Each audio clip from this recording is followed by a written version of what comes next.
Hello guys, this is your friend and we are back with a new fanfic. Which is what if smart Naruto build legendary harem with Ino, Tayuya and Hinata, part 2. And if you enjoy this fanfic then please press the like button and subscribe to my channel for more fanfic like this and comment for next part. And now let's start the fanfic. Shrugging and waving his chopsticks about, Naruto dimmed only a little. Well, Sasuke said he was going to train like crazy and make sure I didn't get ahead of him, not like he can beat me anyway. Ah, sorry Ino-chan. He only delayed remembered her crush on the broody boy. Ah, don't worry about it, that crush stuff was for the academy. We're ninja now, we gotta focus right. She saw how being a fangirl wasn't working for Sakura, and no one would accuse Ino of not being able to learn from others' mistakes. Mismatched purple and blue eyes locked on the girl. Naruto's opinion of her ticked up a few notches. God, I wish Sakura would get that message. She's always on about the stick in the mud. I mean, he's warmed up a bit since we've been on a team, but she's still the same old Sakura. Maybe before he had really focused on his own training he would probably be the same. But with all the hard work and progress he made, it was easy to see how far behind the pink it was getting. Have you offered to train with Sakura-san?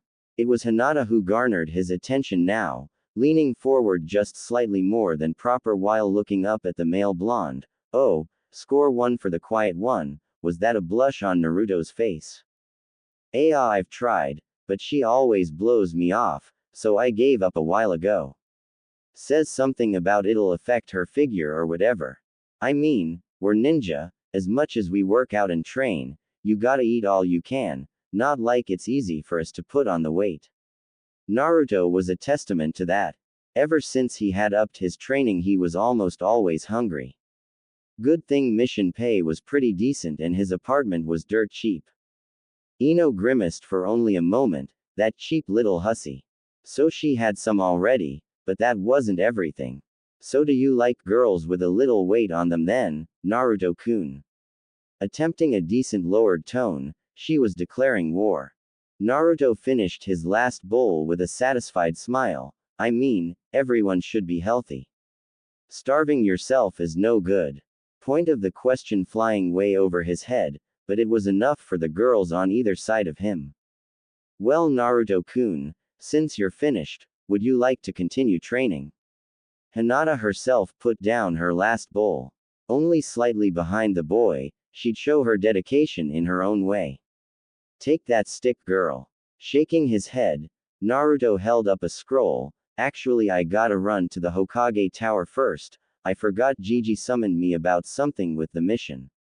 Then I gotta hit the library. Mismatched eyes turning to the Hyuga, his bright smile had the girl swooning, but we can train tomorrow. I still have another couple of free days. Seeing the girl nod in return, Naruto did the polite thing and turned to Ino. I know you'll probably be with your own team, but you're welcome to join us too, Ino-chan. Oh, you never know, it could be fun. I'll let ya know later. Waving as the boy paid for his meal, and leaving enough to cover Hinata's and hers, he was out the door and down the street before both girls turned on each other. Listen up, princess. Just cause you've liked him for a long time doesn't mean no one else can show interest. You've had plenty of time to make a move.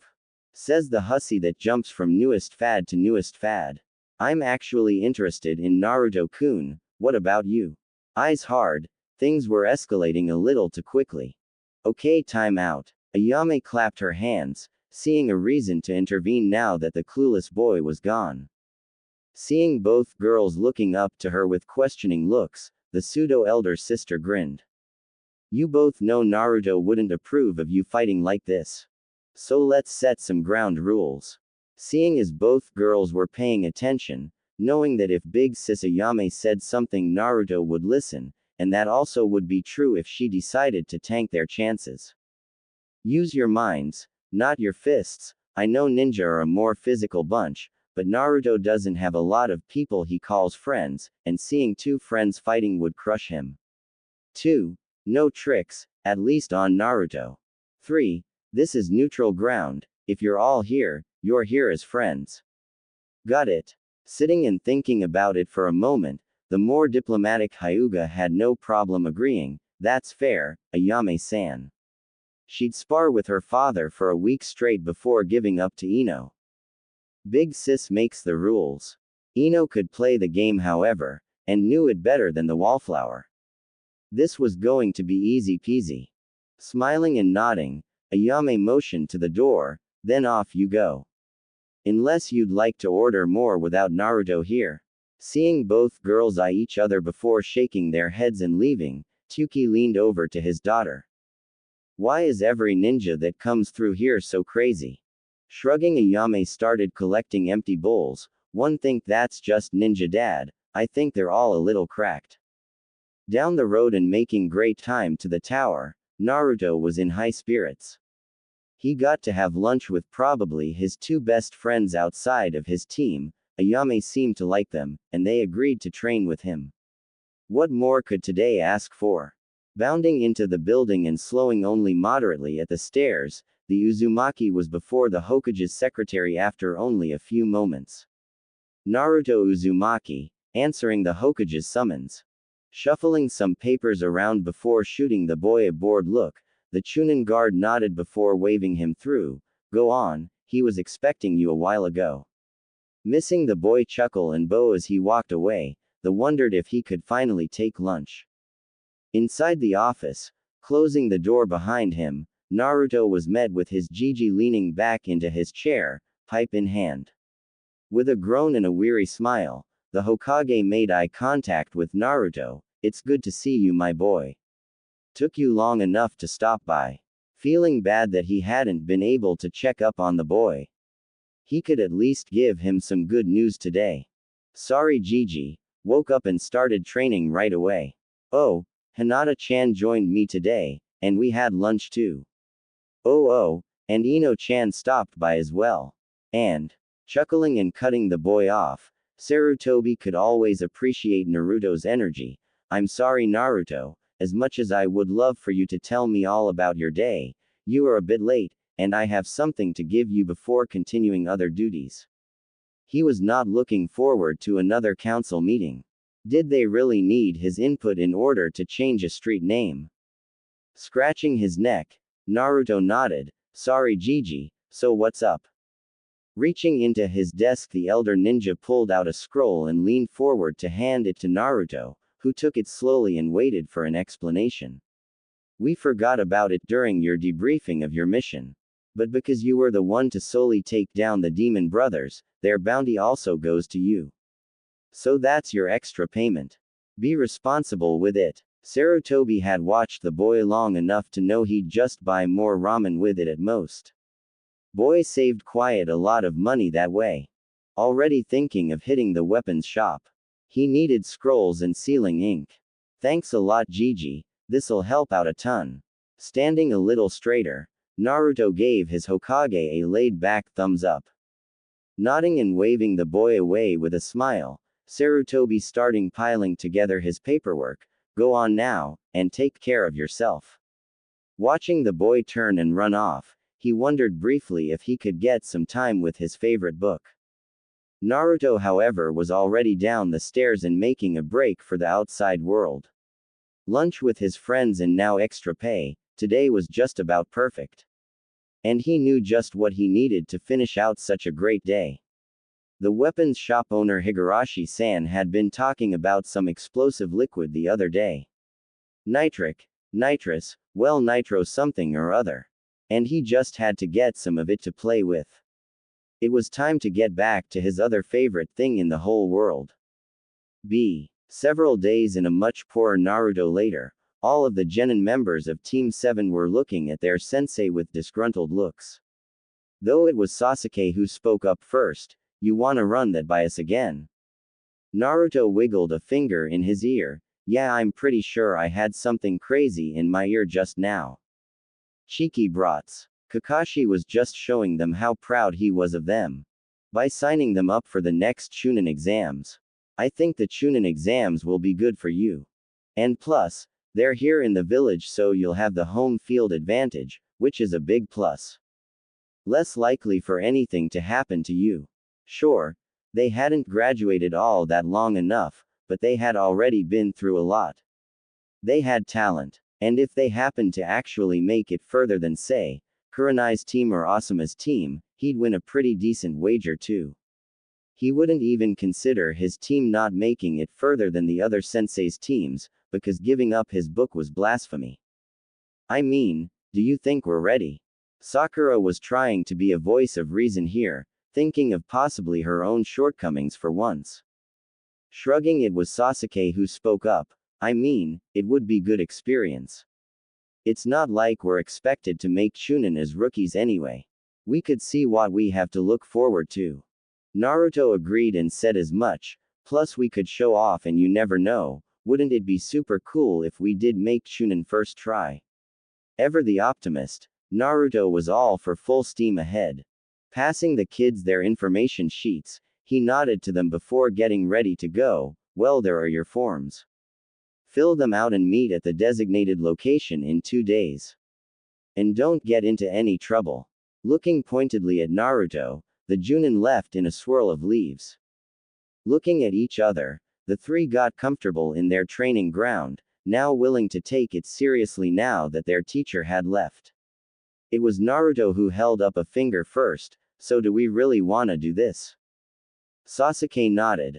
I do. It'd be a good test of our skills to see how far we've come. And personally, to see how much further he had to go before reaching his older brother.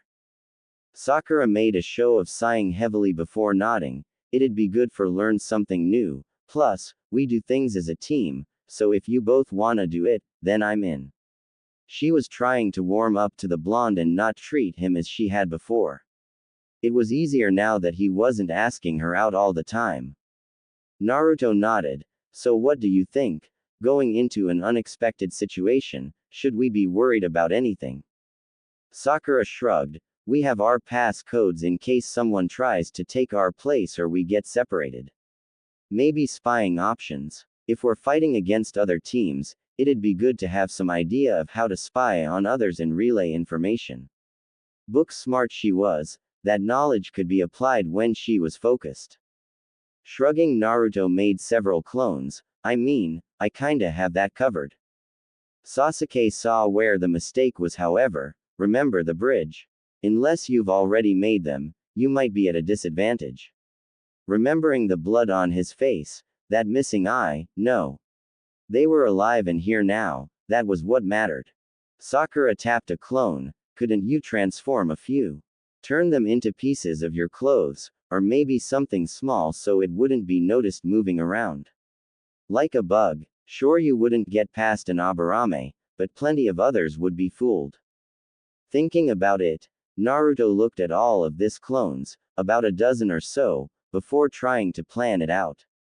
How about 6 of your transform into beetles, while 3 can transform into fake kunai and 3 are fake shuriken? Watching the clones nod and do as they were told. With puffs of smoke, the requested items and insects were on the ground before them all. All of the bugs quickly disappeared into his jacket, while he pocketed the kunai and shuriken into a special pocket. Funny, like this because they're so much smaller they should probably last much longer. I'll experiment with it today and tomorrow to get an idea for how long they can last this way.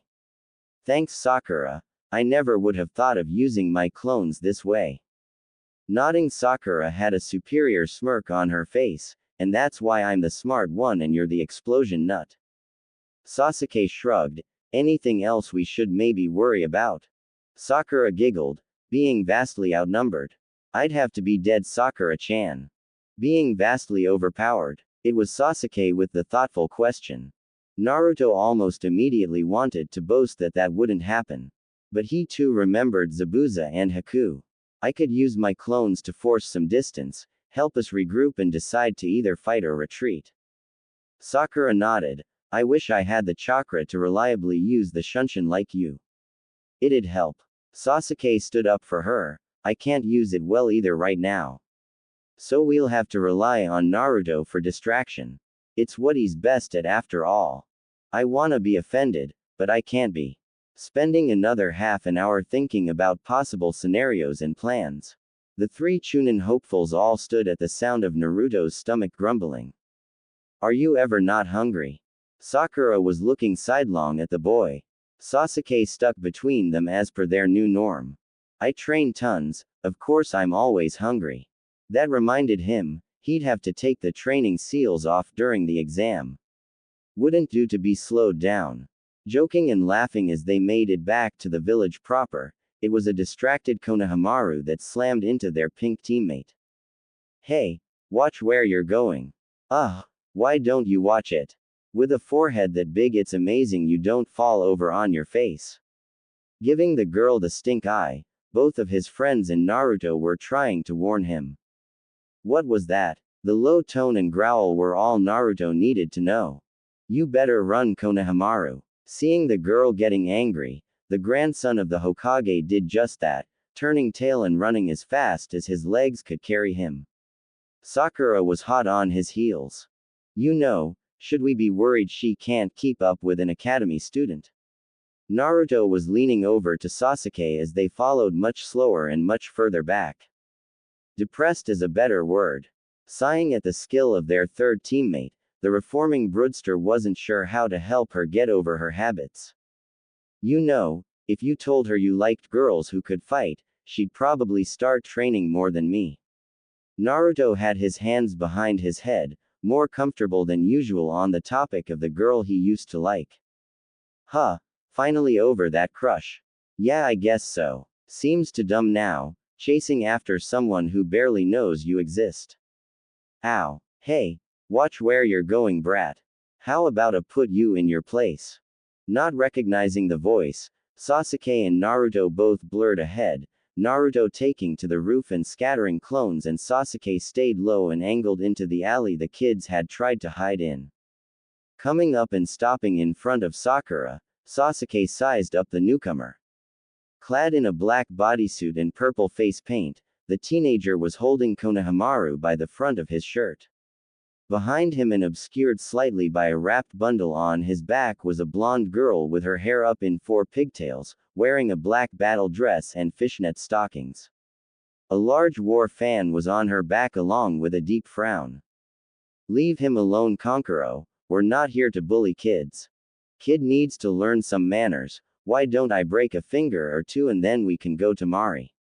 A sadistic grin on the teen's face, Sasuke frowned but noticed movement along the rooftop. You might want to let the Hokage's grandson go, before something bad happens to you. Sasuke was now completely relaxed, waiting for the fun. Like I give a damn, kid shouldn't have run into me. Within a breath, many things changed at once. Konohamaru was forcibly used as a Kawarimi focus. Replaced by a much larger and grinning black and orange-clad blonde who immediately hugged the face-painted teen. Ever meet an exploding clone? While the clone itself couldn't explode, he was certainly covered in enough exploding tags to make up for it. Kankuro. Wait, Tamari didn't get to finish her sentence, a very sharp blade held to her neck. When did he get behind her? Threatening such an important person just days before the Chunin exams. That's plucky. Naruto's tone was cold, and for one reason. No one was going to threaten his friends, especially not the kids. Finding themselves in a standoff, a third voice came from the tree. I'm sorry for my siblings, please release them, I'll have them disciplined when we return to our hotel. We're here for the Chunin exams. The last of the three-man sand team, Sabaku no Gaara, had his arms crossed while his ever-present sand gourd was vibrating slightly. Sakura stepped forward now, signaling to Naruto that they had Konohamaru. Please remember, your guests here. Please don't make trouble. Watching the glacial blonde remove his sword from Temari's neck before jumping away, the grinning clone poofed himself out of existence. Kankuro released his breath that he had been holding, before puffing himself up to give them all a piece of his mind.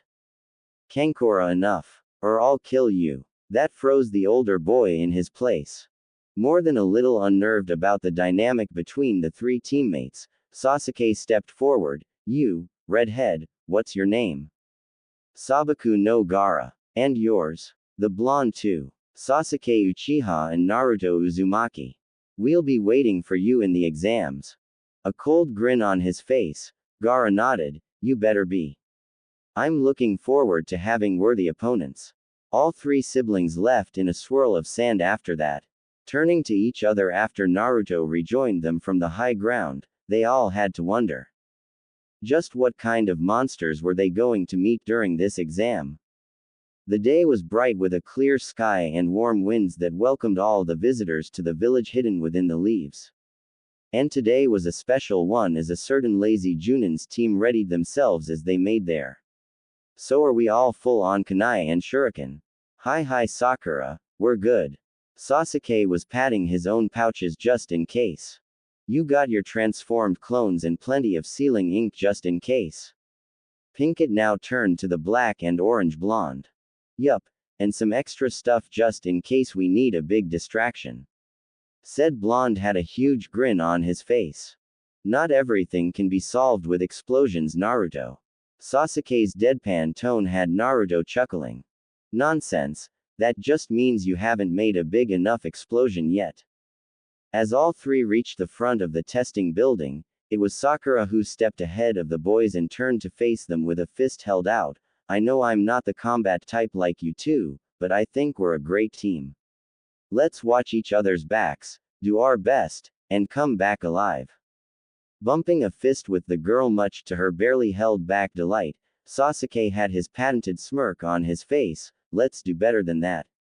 With all these veterans, let's at least make it to the finals. Show 'em we mean business. Naruto bumped his fist into his teammate's own, Mismatch's eyes switching between them both. Screw that, let's aim to win this thing. We're way too awesome to do anything else. His friends shaking their heads, the team made their way inside. Finding no one and making their way up the first set of stairs, they found a large crowd of attendees arguing with that looked like guards to the exam room. There were plenty of teams there, including a few come Konoha, and Sasuke was ready to intervene. But it was Sakura who held him back. Keeping her voice low, she nodded back to the hallway. The exam is supposed to be on the third floor, not the second. Common, let's not bother with this. Seeing Sasuke think it over and then nod, they took the hallway to wrap around the building and take a second set of stairs, reaching the third floor without further incident and were surprised to see their sensei waiting for them. Holding up a hand in greeting, the masked ninja was all smiles. I see you made it. I'm glad. If you hadn't come all together, I would have had to send you back home. All three looked at each other before turning back to the sensei, Sasuke taking the lead. You're the one that taught us. We're a team, either we all go, or no one goes. Nodding with pride, Kakashi stepped aside, then good luck, and I'll be seeing you again soon. The three genin walked by their sensei, each offering him either a salute or a smile. And then they were inside the exam room, and greeted by the disgruntled faces of older genin and out-of-village teams. Naruto and Sasuke unconsciously stepped slightly ahead of Sakura, casually keeping a hand near his weapon pouch while the other twitched his fingers in anticipation. But, when no attack came, instead they were met with more of their own rookie genin. Yo-ho, forehead. Long time no see. Ino made her appearance, dragging Shikamaru and Choji behind her. Almost didn't think you'd make it. Rolling her eyes and crossing her arms, the last member of Team 7 scoffed, if they let you in here, pig, then we for sure would be ready to go. Try not to get in the way. Another team, Hinata, Kiba and the quiet Shino made their way over. Kiba all grins and swagger. Look what the dog dragged in. What happened to your Idobi? Sasuke have to come save your or something. Not having kept up with his former classmate and ignoring an annoyed Hinata, he still fist bumped the blonde. Oh, you know, took on some missing ninja, learned some neat tricks. Can't wait to show ya. While Naruto was working on being actually confident in his own skills. Having Kiba rib him like that cut a little too close to home. Turning to the boy, it was Hinata who bowed. Sorry Naruto-kun, I didn't know if it was okay to tell them about your mission or not. I wanted to ask you first but hadn't had the chance. Seeing the boy's face soften, he nodded. No sweat, feel free to boast about me all you want, Hinata-chan. Oi oi, you lot are too loud. Can't you read the room at all? Walking up to the group of 9 was an older Konoha ninja. Wearing GL which he adjusted and have silver hair, he stood over them all by a bit. Who are you to tell us what to do? Shikamaru was half paying attention now, which for him was more than enough. My name is Kabuto, and I'm a veteran of these exams, why I've participated several times so far. Though I've failed each one. Wondering why they would listen to an apparent serial failure, it was Sasuke who piped up next, so you must have some useful information at least. Wanna help out your Kahai? Pretending to mull it over, Kabuto pulled out a set of blank cards. Well, these are my info cards. Locked away with my chakra, I have information on just about every ninja currently participating in these exams. Just give me a name and I should be able to help you out. Kiba worked his way forward again. Okay then, let's go with Sasuke Uchiha and Naruto Uzumaki.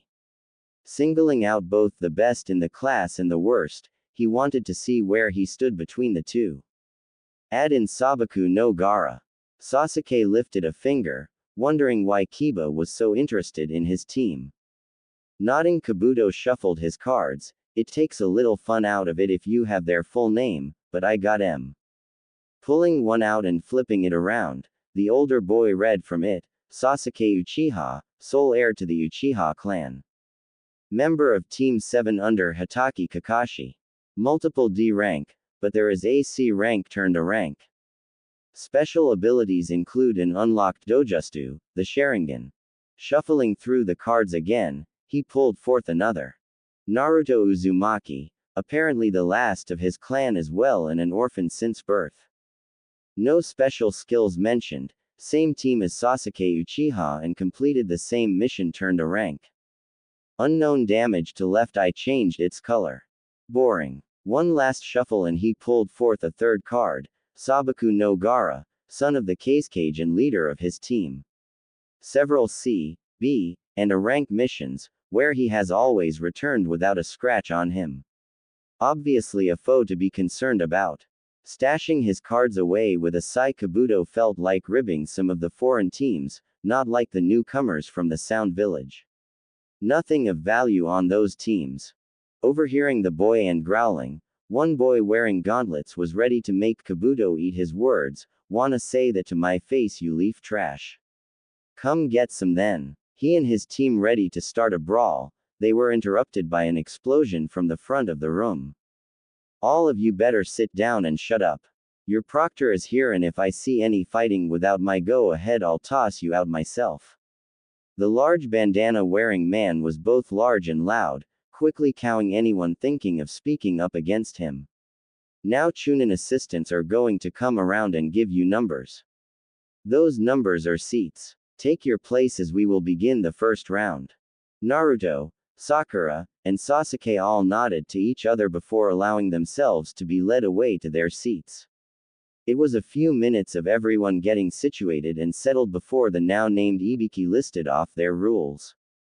It's real simple. 1 point for everything incorrect answer. 2 points for every time you get caught cheating. If you have no points left, you and your team are out. When there are 10 minutes left, I'll be asking a 10th question. No talking. You ready? Don't care. You have 1 hour. Begin. Naruto had been sat next to Hinata and some no-name guy he'd never seen before. Grinning at the flushed girl, he focused on the task at hand. After writing his name and thinking the rules over, he didn't have much of a clue on how to go from here. A quick glance showed that these questions were way out of his league for the most part. Well, except for one about explosive note yield. He knew that one. Writing out his answer, he took a subtle look around and noticed just what everyone else was getting up to. A floating sand eye, someone using mirrors, and was Kiba talking to his dog. So everyone else figured out to cheat was the way to go, huh? Well, he could play that game too. Making a mental command to a couple of his bug-transformed clones, he sat back and waited. He could see Hinata's furtive glances at him from the corner of his eye, but he decided to ignore her for now since he didn't want to get them both in trouble for now trying to reassure her that he was fine. Candidate 41. You're out, you and your team are to leave at once. A Chunin called out, escorting a three-man cell from stone out of the room. And it was there that Naruto sat back and relaxed for a bit, listening to teams get called and removed. While he waited for one of his clones to dispel, which after a few minutes one did so, providing him answers from Sakura's test who he figured for sure wouldn't need to cheat on this test. Quickly jotting his answers down with a pleased smile on his face, he finally could relax for real while crossing his hands behind his head. Man clones ruled. Fiddling with his pencil and waiting it out, Naruto was brought out of his half-daze as Ibiki drew everyone's attention again. Alright. This is your 10-minute warning, and with it, we have your final question. But there's a catch. Take the question and get it wrong and you're out for good, never to take the Chunin exams again. Or you can back out and try again next with a weaker proctor. Make your decision before your time is up. Naruto went back to ignoring the proctor and the test in general. Kakashi-sensei had told them to treat it like a mission. Well, you didn't always get choose what mission you could and couldn't take. Sometimes you just had to roll the dice, and live with the consequences of that. Knowing that his teammates would be of the same mind, or at least Sakura would follow Sasuke's lead, the blonde decided to relax. If he had paid attention to the heiress next to him, he would have noticed how she herself was taking a small confidence boost from her relaxed crush. But around them candidates were beginning to crack and drop like flies. By the end of the 10 minutes, more than half of the teams had dropped out and Ibiki was grinning. Well, how about it? Are you lot sure you want to take this question? Fancy being stuck genin forever? Finally getting bored and needed to speak up, Naruto slammed a hand on his desk. Oh, come on already. Either give the question or don't, but don't waste out time. I know if I fail I'll just have to be the first genin to Hokage ever. Believe that, you old goat. Frowning and looking directly at the blonde with odd eyes, Ibiki went silent for a moment. Though after a bit and with a savage grin he started laughing. Good Kami, you've got some stones on you, kid. Well, don't worry. Everyone left here the test. Ignoring the various outcries and protests from everyone left, Ibiki removed his headband with bandana and began to explain the reasoning behind this information-gathering test. How sometimes a mission could and would be compromised because intel could be lost or leaked. That you didn't get to choose not to take the mission at all unless you wanted to be a traitor and leave your village. It was a hard lesson some ninja sometimes had to learn the hard way, and using his scarred and tortured head as an aid, he showed he was living proof. Before he could go further, however, a large mass broke through one of the windows. Spinning and launching kunai at the floor and ceiling, a banner unfurled next to a grinning and scantily clad woman. The banner proclaiming her as YN single, the newest Jonin to grace them, was pointing in the air. Your next proctor Anko Mitarashi is here. Leaning from behind the banner, Ibiki sighed, his carefully built-up aura of menace suddenly gone. You're early, again. Well, you're too slow and I was bored. Looking back among the genin, adjusting her jacket just so and relishing in the attention, she scoffed, too many passed again. We have a talented group this time, what can I say? Turning back to the genin, Anko had a full-blown smirk. Well, I'll be knocking those numbers down to less than half. Listen up. Everyone meet up at training ground 44. You've got 15 minutes. Seeing no one move, her eye began to twitch.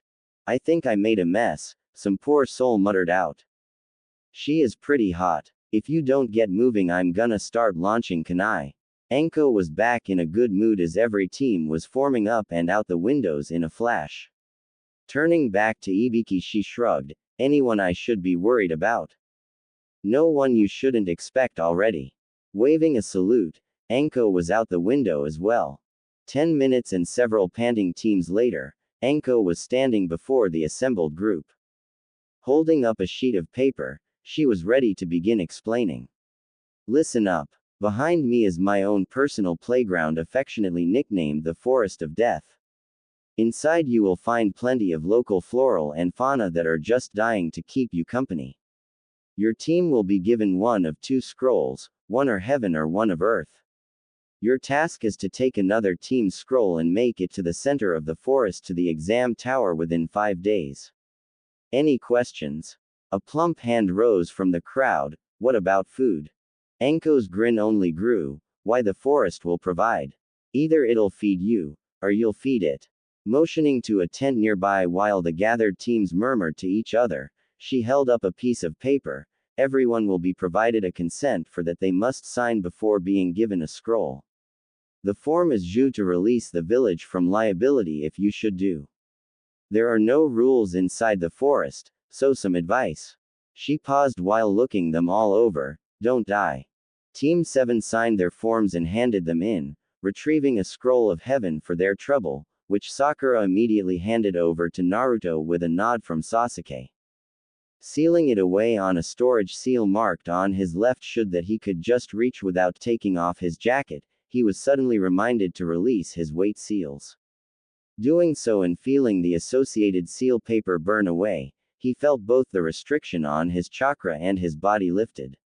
He didn't realize the seals were drawing enough chakra for him to notice it, but he'd have to look into that later. Seeing the blonde moving with a new bounce in his step, Sakura sighed. Do we even want to know what crazy seal you just released?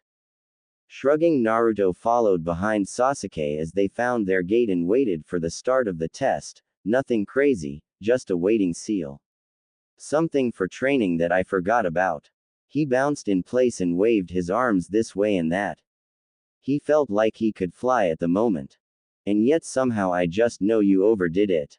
Sakura wanted to smack the oblivious blonde for his antics sometimes, but let this one go.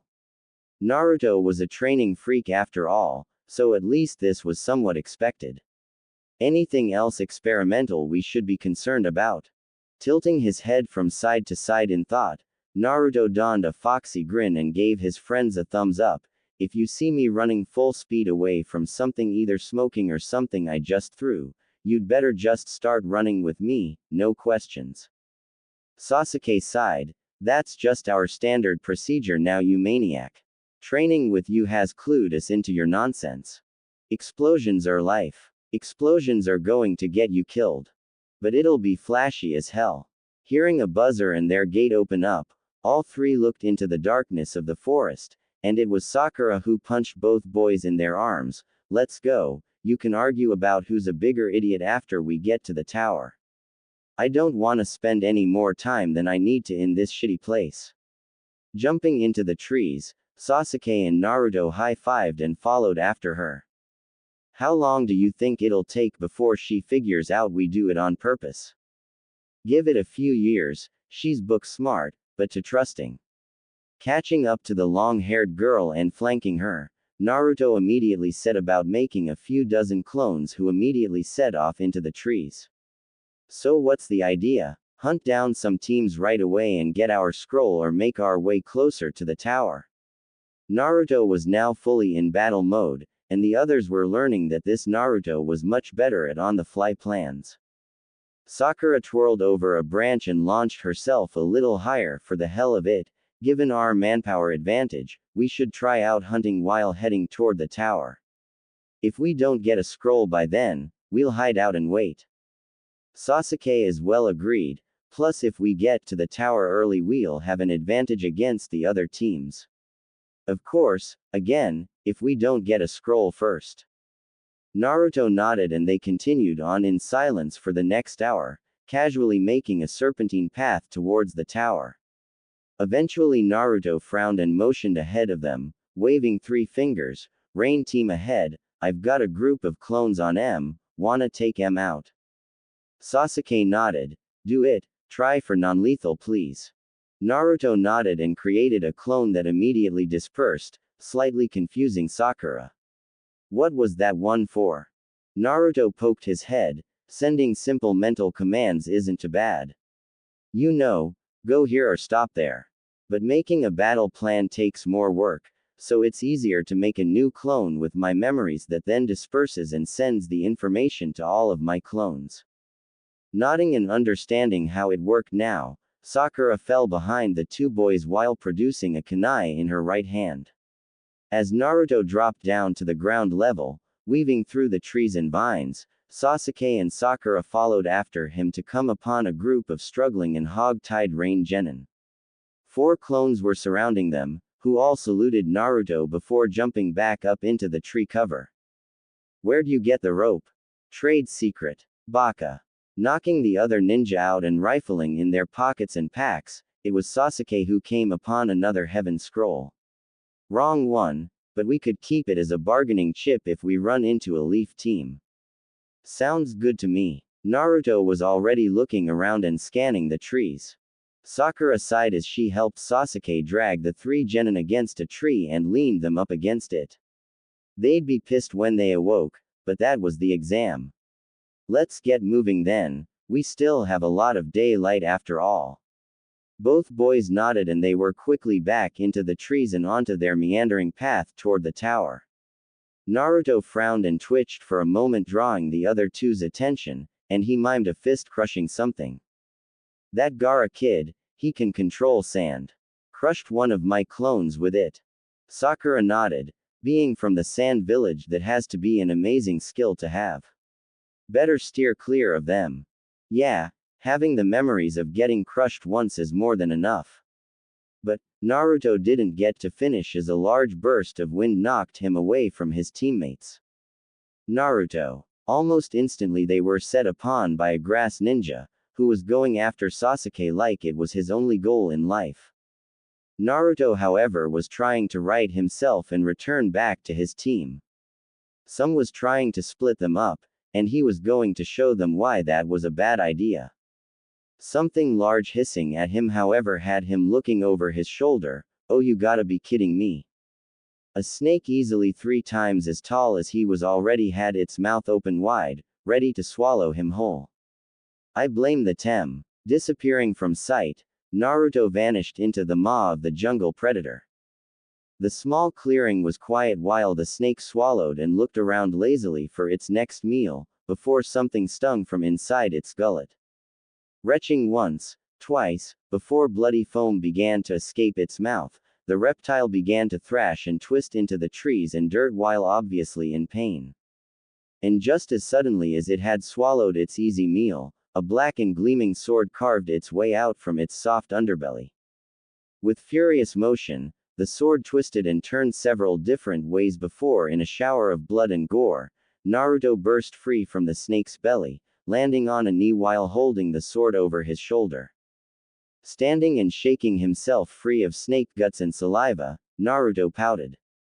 Well, no one saw that, so maybe getting eaten by a snake can be my own secret. Man, I'm just racking up once in a lifetime events here. Pulling his sword to look at it, the balance throwing him off a bit, he noticed it was much longer than before. The tip was still missing, looking like the start of the circular cutout was just beginning. Trying to puzzle it out, Naruto decided he didn't have the time right now. Readying it on this back with a roll of bandages, he crossed his fingers. Taju, Kage Bushin no Jutsu. Sasuke was already panting and aching from where this extremely skilled ninja had him on the ropes. Even with his dojutsu active, he was having a hard time keeping up at all. And the enemy nin hit like Kakashi-sensei. Frowning as he saw a clone of Naruto flit behind a tree, Sasuke relented that this was indeed an opponent they should run from. So this is the vaulted Uchiha. I'm not impressed, but I guess I shouldn't have gotten my hopes up leftovers. Quickly squashing down the rage that fired up in his chest, Sasuke leapt from one tree to another, twisting in midair and launching several shuriken at his attacker. Catching them by surprise, the trailing ninja wire locked them against the tree Sasuke had just fled. Without missing a beat, Sasuke molded as much chakra as he could and let loose this technique, Kaden, Gokaku no Just You. The larger than normally fire ball slammed into the ninja following the ninja wire. Sasuke pumped more chakra into the technique until he was sure the other nin was down and out before releasing the seal and panting for breath. However, that was moot as a sandaled foot slammed into his gut and tossed him to the ground. Oh my, struck a nerve did I. Oh well. The nin's voice slowly changing as he kept talking. Sasuke and a freaking out Sakura looked on as their face was literally peeling away. With a yank, the skin was pulled away to show a pale-skinned man with purple tattoos on his face. Who are you? Do you even want our scroll or not? Sakura's mind was racing. The nin hadn't asked for the scroll and they didn't seem to be with a team. The fact that they were so much better than Sasuke was also something bothering her. Scroll? What use would I have with that? I'm just here to test out little Sasuke-chan, and I'm finding him very lacking. Ripping the rest of his disguise away, revealing a dusty tunic with an purple obi rope tied around his waist, the intruder wasing his lips with an unnaturally long tongue. Let's see if we can spur some quick improvement too. He didn't get to finish as a fist connected with his face and launched him away. The real Naruto landing in the middle of his teammates, he had both by the shoulder. What do ya say? Time to go? Sasuke nodded, pride losing over survival this once. This guy is definitely not a genin. Something is majorly wrong with him. As one, all three turned and booked it. Having to dodge another clone that lunged for him and dispersing it, Orochimaru frowned. You can't run from me for long, kiddies. However, he had to dodge yet another clone that attempted to grab him, dispersing it with a knife hand to the neck. Then another dodge from a kunai with an exploding tag. From there as was a running battle, the older ninja trying to catch up to the genin while clones delayed him however they could. At first he applauded the boy for smart use of the clones, but after 5 minutes of this he was beyond annoyed with them. Any longer and he wouldn't have time to give Sasuke his seal, which was out of the question. Waving back and launching several wads of mud at a group of clones, Orochimaru missed one that had just materialized from behind him. How? What Naruto hadn't paid attention to in his training, was exactly why the Shunshin wasn't good to battle. Simply put, the chakra needed to move a human body was very noticeable, and any nin worth their salt would see it coming from a mile away. However, clones had no real mass, and as such needed very little chakra to properly Shunshin. That also meant, anyone looking out for the technique wouldn't be able to detect it unless they were a sensor type, because it was like looking for particles of light at that point. So when the lone clone Shunshined behind Orochimaru and successfully latched on, those memories were going to be invaluable to Naruto later. It's been a blast. This clone just armed with the specially made bracelet was grinning as they both exploded. Tumbling in a hasty kawarimi, still smoking slightly, Orochimaru was now on the back pedal as multiple clones tried to perform the same feat. 3 appeared directly under him with hands raised already, and that explosion sent him tumbling into a completely different direction to land in a heap on the forest floor. Twisting to his feet with a murderous glint in his eye, a slightly charred Orochimaru looked through the trees. Oh, I'm going to enjoy killing you. Several clones materializing around and above him, each one armed with several vials of a slightly yellow and brown liquid, and one of them was giving him the finger. Doubt that, Tem.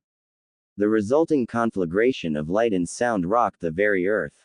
Running as fast as they could, shielded by a brace of clones, while 2 more clone groups each with appropriate copies of Sakura and Sasuke all peeled away from each other and cut their roots over each other's before breaking away completely. The real group were quick to find a hole and essentially bury themselves in it. Panting but slowly catching their breath, Naruto commanded his clones to conceal themselves and wait for orders. While they hadn't heard or felt anything since that last major explosion, the team still held their breath as they waited. After an agonizing half an hour passed them by, they finally allowed themselves to relax in their hidey hole. Who the hell was that freak? He was waxing you pretty good there, Sasuke. Too tired to argue, Sasuke chose instead to give the blonde his finger estimation of his IQ. Well, whoever that was, we need to stay far away from him. Naruto nodded, No problem there. He's either in a training ground-sized crater in pieces, or at least hurt enough for someone else to deal with him. He was definitely using that nitroglycerin stuff more from now on. And I told you all problems could be solved with more explosions. Hi, much boom, very safe now. Thank you Lord Naruto. Sasuke was laying on the sarcasm thick, but he was happy he was alive. Ah yes, please, praise me and my explosions more, it's my fuel. Just what we need, a Naruto with an even bigger ego. Sakura was smiling all the same, happy that for the moment at least they were safe. Twisting his head quickly in a different direction, Naruto's eyes were wide. You've gotta be kidding me. Yup. I take it back, you're still an idiot. Naruto nodded without any other reaction. One of the decoy teams is down, same guy. Was able to get out his name though. Orochimaru. For some reason he tried to bite your neck, well the clones. You get it. Naruto couldn't remember how many fake teams he had made, but hopefully it'd be enough. Wincing as one particularly unlucky clone slammed head to tits into their exam proctor and paid the price, he knew he was going to be feeling this in the morning. Sakura looked over to the slightly shaking boy before reaching into her small pack and handing him a ration bar. Just like we planned, zone out and concentrate on your clones, we got things here.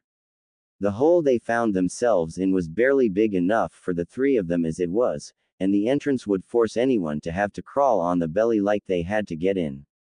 Nodding and scarfing the bar down, Naruto laid back against his sword and closed his eyes. I'll try directly the guy either away from us or maybe to that sand team. See how he deals with Gaara. After that he was quiet, eyes moving rapidly behind his eyelids. It's creepy when he does that. Sakura shrugged. It's the best way for his to coordinate with a massive amount of clones. How many do you think he made? Sasuke shrugged, rubbing a sore shoulder. Bet it was close to 1,000 with how depleted his chakra feels. Bet he didn't even notice it himself. They had come up with this plan with one big drawback. Naruto making too many clones would either have them run free uncontrolled, or he'd have to pretty much shut his main body down so he could give detailed mental orders. He'd only done it once before in training, but this was a real field test that was holding up so far. So, he said Orochimaru, didn't he? Name ring any bells? Sasuke was looking at Sakura directly now. Thinking about it and paling as her mind came to an impossible conclusion, she nodded slowly. One man comes to mind. One of the Leaf's greatest defectors. Orochimaru of the Densetsu no Sannin, legendary ninja trained by the Hokage himself. Looking at Sasuke, the girl's heart dropped, and he said he was after you. Leaning back against tree roots, Sasuke nodded, gotta be my eyes. I'm good, but I'm just a genin. So he's someone to stay far away from. They both nodded and looked at the busy blonde beside them. Guess we're here for the night. Better settle in, no fire. Sakura was already trying to get comfortable. I'm having a clone cover the entrance with bushes and branches while some others set traps. We should be good here. Not opening his eyes, he fell deeper into his concentration. It's so creepy when he does that. I'll take this over the Why no Jutsu. Point. Team 7 could admit that the night within the confines of their tree hole wasn't too bad. It was still pretty warm and humid, so blankets weren't needed, but trying to sleep on a tree root or dirt was not the most comfortable thing. Though as Sakura made her way out first, pushing aside the brush cover that Naruto's clone had put there to conceal them, she stretched and smiled. Oh, it feels good to be out of there. Think we lost him? Sasuke was next, doing his own stretches and looking around and up into the trees. Sure hope so. I'd rather not have my eyes cut out by that freak. The last and slightly uncoordinated member of their team dragged himself out, standing with a little help from Sasuke. Naruto was looking around with a dazed look. I think I overdid it last night. Sakura was almost instantly in his face, looking into his eyes and turning his head left and right. How long did you stay up commanding your clones? Getting a noncommittal answer, Sakura watched his slowly adjusting pupils and sighed, just great. Sasuke walked up, intrigued, what's wrong with him? Motioning to the blonde who seemed very out of it, Sakura kept him standing, just some mental fatigue. Guess it's one of the big dangers of using the shadow clones so much. I don't know what he did last night, but looks like it pushed him. Old man is gone, gone, way away. Both of the normal members of Team 7 watched their teammate and had a foreboding feeling, and it was Sasuke who came out of it first. Maybe we should shove him back in the hole, rest for another day. Sakura nodded. Probably the best idea, he's no use at all like this. However, before either teammate could think to help him back into their hole to rest, Naruto suddenly had his sword in his hand, held up to the sky. Enemies coming. Gonna get. Sword crashing into the ground. From some distance away they all began to hear explosions and screaming. Well, looks like enough of him is still there. Sorta. Sakura gave him points for that. A combat-ready but loopy and quiet Naruto. I don't know if that's an improvement. Not even a second after finishing his thought, 3 bodies were dumped into the clearing with them. All were wearing sound headbands and odd black and gray camo-styled clothes. Though they all were smoking slightly, they were groaning and in pain, so still alive at least. Walking over with an uneven gait, it was a grinning Naruto that stood over the trio, sword raised high. Tell, what you want before heads go flying.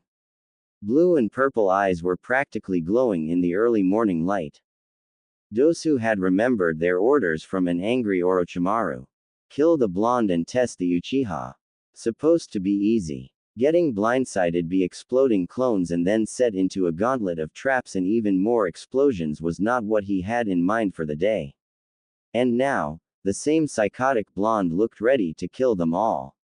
Wait. You want our scroll, right? We have one, an Earth scroll. Take it and let us go. Tilting his head from side to side, Naruto nodded, but if anything his grin got even wider. Sound team no tem. Orochi Tem had a sound headband. Oh. Voice clearing up for a moment, Naruto suddenly gained some focus. How about I just kill you and loot your corpses? Hooking her arm around the boy's neck and tossing him back, launching him near perfectly into the hole they had stuck themselves in, Sakura sighed, go take a nap, a real one. Sasuke was already replacing Naruto, kunai at the ready. Yeah, you might as well hand over that scroll. 'Cause once he's out, his clones will be more free to do whatever they want. Looking up at the Uchiha survivor, Dosu looked past him at another dozen copies of the blonde. Though they didn't have copies of the sword, they all had the same crazed grin on their faces. And he did not want to deal with that explosion maniac again. Reaching into a pouch and tossing it at Sasuke's feet, Dosu was dragging Kin and Zaku away as if their lives depended on it. Looking up as all of the clones dispelled a moment later, Sasuke leaned down and picked up the scroll. Should we be concerned that a fatigued Naruto is apparently a super murderous powerhouse? Sakura shrugged. Odd conditions of the exam. Consider how much energy he usually has, and I doubt we'll have this issue again any time in the future. Shaking off the feeling that she just jinxed them, she focused on the scroll in Sasuke's hands. Wanna carry him and we can make for the tower. Sasuke thought it over for a minute, run through the forest with an unconscious Naruto and head straight for a possibly trap-laden tower. Or rest bored out of their minds at least for another couple of hours, but make the trip with everyone somewhat rest and conscious. Easy. Let's wait. I could use some more sleep too. And the trip will be a lot easier not having to lug that idiot along. Nodding and turning back to their tree, Sakura did have to concede that point. Rubbing her shoulder, just how much did that kid weigh anyway? Or was it the sword? The way he swung it around make her think it was pretty light, but tossing him like that took everything in her to do. But Team 7 did the same thing and resituated themselves in their cave to take another few hours to rest. And it was as noon was approaching that Team 7 found themselves up and moving through the trees again, all better rested and a more awake Naruto denying anything that the other two were telling him. That sounds like something my clones would do, not me. But aren't your clones, you. Sakura was trying to use logic to get through to the boy, poor girl. Well yeah, when I make them, but after that they can go off the rails pretty fast. Looking over at Sasuke, Naruto made his own conclusion. If Sasuke took out a team while I was asleep, you could just say that. You don't have to make me feel better about sleeping through it. Sasuke rolled under a low branch before flipping back up and next to Naruto. We're telling you, it was all you. You were out of it like we'd never seen before. Try not to make that many clones again, okay? Sasuke didn't want to consider what would happen if he made too many clones now. Never mind Naruto running out of chakra, but the idea of a Naruto with less mental roadblocks and a giant sword just did not sit well with him. Hi, no 1,000 clone rush again. Got it. As one, all three dropped to the ground and looked up at the tower now before them. Well, that was quick. Taking a mental note and noticing that he did not have any more clones wandering about, Naruto nodded. I'm all done out there, nothing new to report. Leading the others and walking into the door before them, Sasuke was ready to be inside and past this portion of the exam. Crazy Sannin, murderous other teams, yeah no. Give him Kakashi-sensei being late all the time. Coming up to a riddle on the door, Sasuke read it aloud before turning to the others. He shrugged, what do ya think? Naruto was instant, that it's stupid and I have enough explosive tags to make this door open. Sakura sighed and bopped the boy before holding out her hand to him, scroll, now. Ignoring the grumbling blonde, Sakura turned to Sasuke, the other one too. When do you get so bossy? You wanna be the Naruto Wrangler? Scroll suddenly appearing in her outstretched hand, Sakura smirked at her crush, thought so. You both know I'm still here, right? Though he handed over their 2 heaven scrolls, he was summarily ignored. Looking both scrolls over and remembering the rules, Sakura unfurled them both and tossed them on the ground in front of them. In a small explosion of smoke, there stood their sensei. You. Good time too, faster than any other Leaf team. Sasuke sighed with relief, good, cause this whole thing has ed. Seeing their sensei raise an eyebrow, it was Sakura that pushed forward, silencing Naruto who was about to begin boasting. Common sensei, we have a lot to tell you. And it involves legendary ninja. Legendary ninja. Pulling the hand from his mouth, Naruto bounced back into his sensei's view as the door behind them all began to open. I blew up a Sannin. What? B. The remaining 3 days of the exam found Team 7 resting and waiting on the rest of the teams to come in. Naruto had immediately passed out in their room after their sensei had made sure none of them were injured. Sasuke had given a more detailed account of the initial encounter, including details about Orochimaru's appearance and fighting style, though he didn't have much insight there. While Sakura made use of her time by for once training what she could within their room, their time in the forest showing her that she was far behind the others. But at the end of those 3 days they found themselves in a large arena-style room surrounded by the other teams and senseis while listening to their Hokage, and then the exam proctor give a lecture and the announcement that they would be having preliminary matches. Following their sensei into the stands to wait, Sakura turned to Naruto, are you sure you finally got enough rest? Naruto waved her off, 3 days with full night's sleep was perfect. I still think you both are overreacting. Sasuke shook his head and names began to swirl on the board above them all. I wish there was a way you could see our memories. It was kind of freaky. Looking up as Kakashi poked his shoulder, the boy sighed, guess I'm up. Sakura cheered him on while Naruto leaned against the railing, who's Yoroi? Sakura joined him at the rail, he's one of the Leaf guys on the same team as Kabuto, the guy who quit. Seeing Naruto gain a look of understand, they both watched as the proctor explained the rules and then jump away. Well timed, as well as Sasuke already prepped his favored fireball and had launched it at his opponent. Yoroi was caught flat-footed by the blast, being knocked away and unconscious before he hit the ground. Well, that was quick. It's Sasuke. I may rib the Tem, but he's got skill. Ah, you guys have a bromance going on. Sakura, I've never done it, but I will hit a girl today if you keep it up. Giggling as it was usually the boys teasing her, she watched as the board set to scambling again while Sasuke returned to join them. Sighing with a bored look and joining them at the rail on Naruto's other side, the fast-acting Uchiha had a frown on his face. That should have been harder. That's what she said. I loathe you. Oh, shut up, you two. The next match is up. Looking down into the arena, one of the Sound Ninja and Shino from Team 8 were facing off. Naruto was already back to being bored. Shino's got this. That guy is weak as hell. Sakura, however, had a different mind. Your sense of power scale is broken.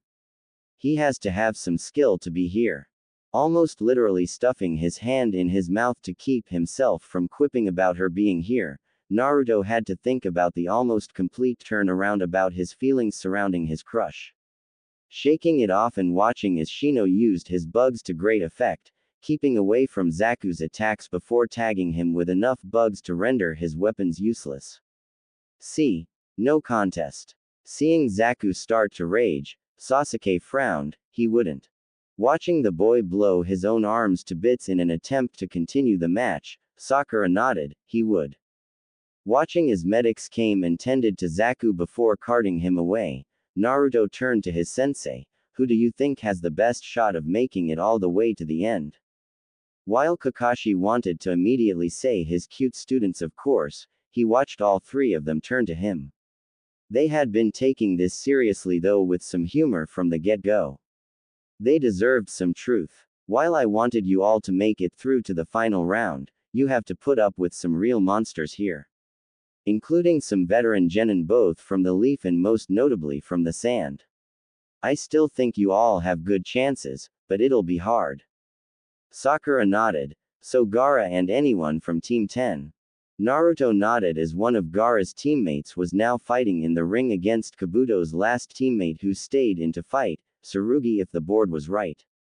Don't they have a Hyuga on their team? Sasuke nodded. Think so. Surprised you know about them. Naruto casually dropped a bomb on them all. Oh yeah, Hinata-chan trains with me from time to time. She's told me a bit about them. Sounds like a family of sticks in the mud if you ask me. Sakura and Sasuke both started at each other from behind Naruto. The girl had worked up the nerve to talk to the boy and train with him. Sasuke sighed and handed over some Ryo to a smirking Sakura. Never underestimate a girl's intuition.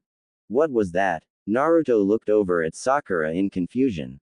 Nothing. So you train with Hinata-san sometimes? Nodding and watching Tsurugi do something freaky with his body and wrap up an apparently weakened Kankuro, Naruto explained the few days since they had been back from their mission to Wave. Yahara and Ino-chan trained with me a few times, really motivated too. It's crazy to think Ino-chan was just as obsessed as you were. Watching Kankuro reveal himself from the bundle of clothes that had been tossed aside while the wrapped-up one turned out to be a puppet, Naruto mentally noted both him and Tsurugi as the weird ones of the exam.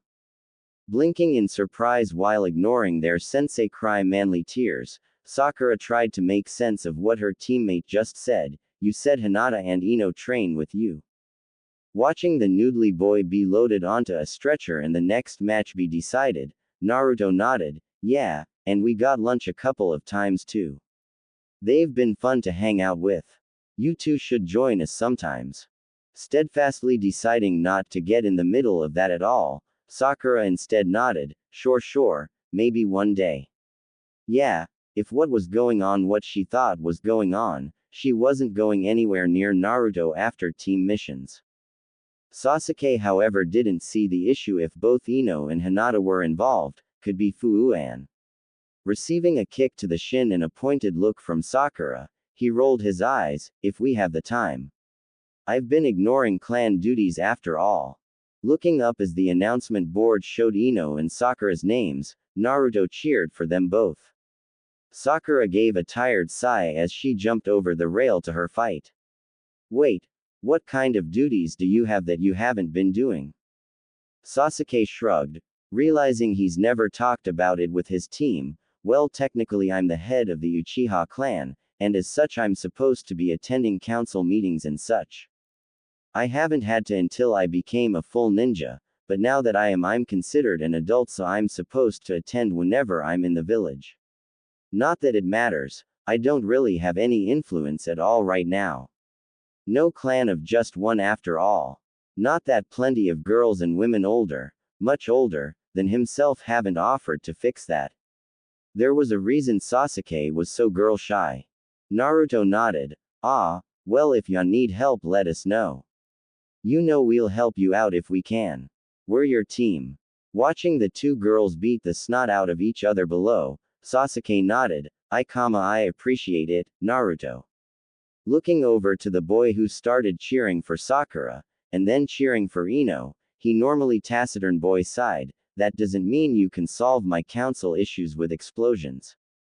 Kakashi spoke up from behind him. Book, I don't know, the Sandaime has mentioned blowing up the council hall a few times in the past. Naruto hooked a thumb at their teacher. See, explosions solve everything. Rolling his eyes, Sasuke relaxed more against the dividing rail. Maybe after I finish my goal and hunt down my brother, I'll work on settling down too. Naruto nodded as both girls ran in for one final clash. Gonna quit pretending like you don't notice Sakura then. Seeing the double knockout, Naruto sighed and turned to his rival and friend. Sasuke wasn't sure what to say, but right now being honest about it all seemed to be working so far. It's not so much ignoring her. My brother, he killed everyone. I've had nightmares of him coming back and finishing the job, and I'm always worried he'll go after anyone close to me too. I don't want that to include my team. Feeling Naruto slug him in the shoulder, he looked up to the grinning boy. Then we just need to train harder, get stronger, and when it's time, we kick the shit out of your brother and make him apologize. Or blow him to bits. Both boys turned as Kakashi-sensei and Asuma-sensei came back up to the stands, laying down Sakura and Ino where they could wait out the rest of the matches since they weren't too injured, though Ino was sporting a new short hair look. Looking his teammate over and not seeing any injuries himself, Naruto turned back to the next match. But Sasuke nudged him to get his attention. What's up, Fireboy? What about you? Ever given thought about finding out where you came from? Seeing as how they were opening up a bit at the moment, Sasuke tried the same with Naruto. Naruto thought about it for a bit, idly scratching his chin. I mean, of course I'm curious. But I asking the Hokage about it once already and got a half answer. Apparently he can't tell me about my parents yet, but when I get older he can. So it's like, I gotta wait to learn anything. Which kinda s. Sasuke thought about that. If the Hokage knew but said Naruto couldn't learn about it yet, did that mean his parents were somewhat important? While the Uzumaki name certainly wasn't popular, that didn't tell him much of anything. He'd seen mention of the clan in some history scrolls, but usually heavily glossed over. Maybe if Sakura was awake he could ask her. Or maybe later, as when he looked back he noticed an odd look in Kakashi-sensei's eyes. Well, even if you have to wait, at least you know that he's going to tell you one day. So that's something. Watching Gaara's sister Temari beat back all of the attempts from the girl from Team 10 to attack her, Naruto commented on it. Bad matchup looks like. Sasuke took a moment to watch the match before nodding. You aren't wrong, maybe if Tenten had something with more piercing power, or something more close range. Wincing as Temari's wind blast sent her into the air, only to land on her spine on the winner's fan, the leaf nin sighed, or not. Kakashi spoke up this time, taking some interest and hopefully directing the conversation a bit. Sometimes you get a bad match-up, that's why it's important to vary your training and skill set so you don't get stuck with only one or two methods of attack or retreat. Specialization of skills in our field of work can be a death sentence. That was part of why he had wanted them in the exam now, to learn those lessons in a mostly controlled environment.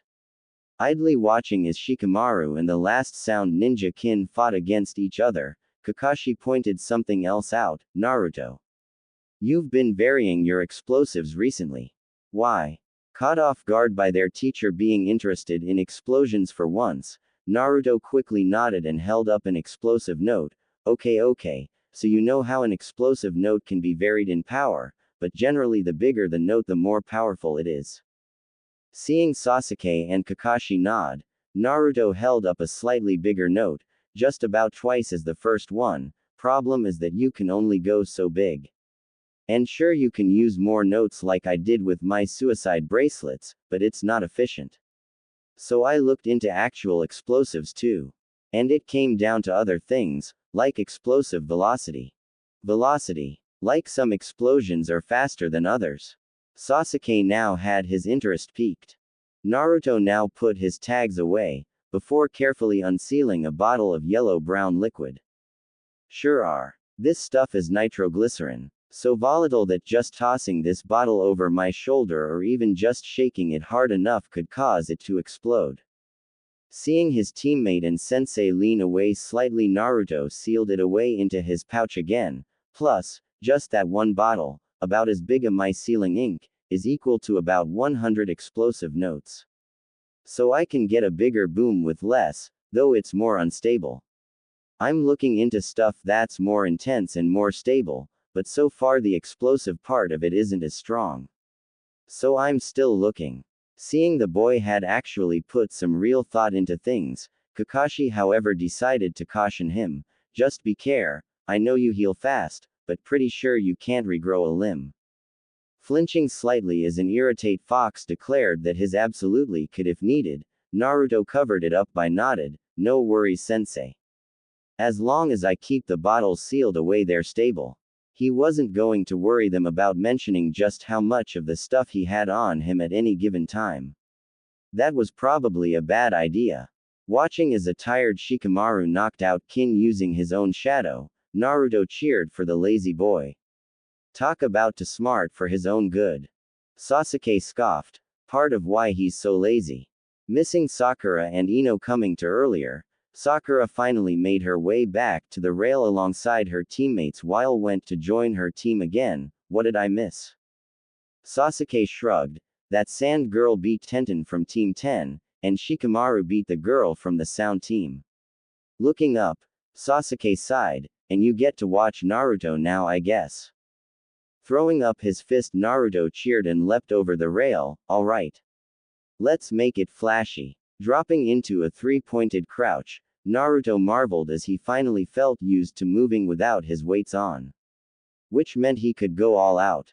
Being approached by a smirking Kiba was throwing him off a bit. Look here Akamaru. We got an easy win. No way the Dobi who had to be saved by Sasuke and got his eye torn out is any match for us.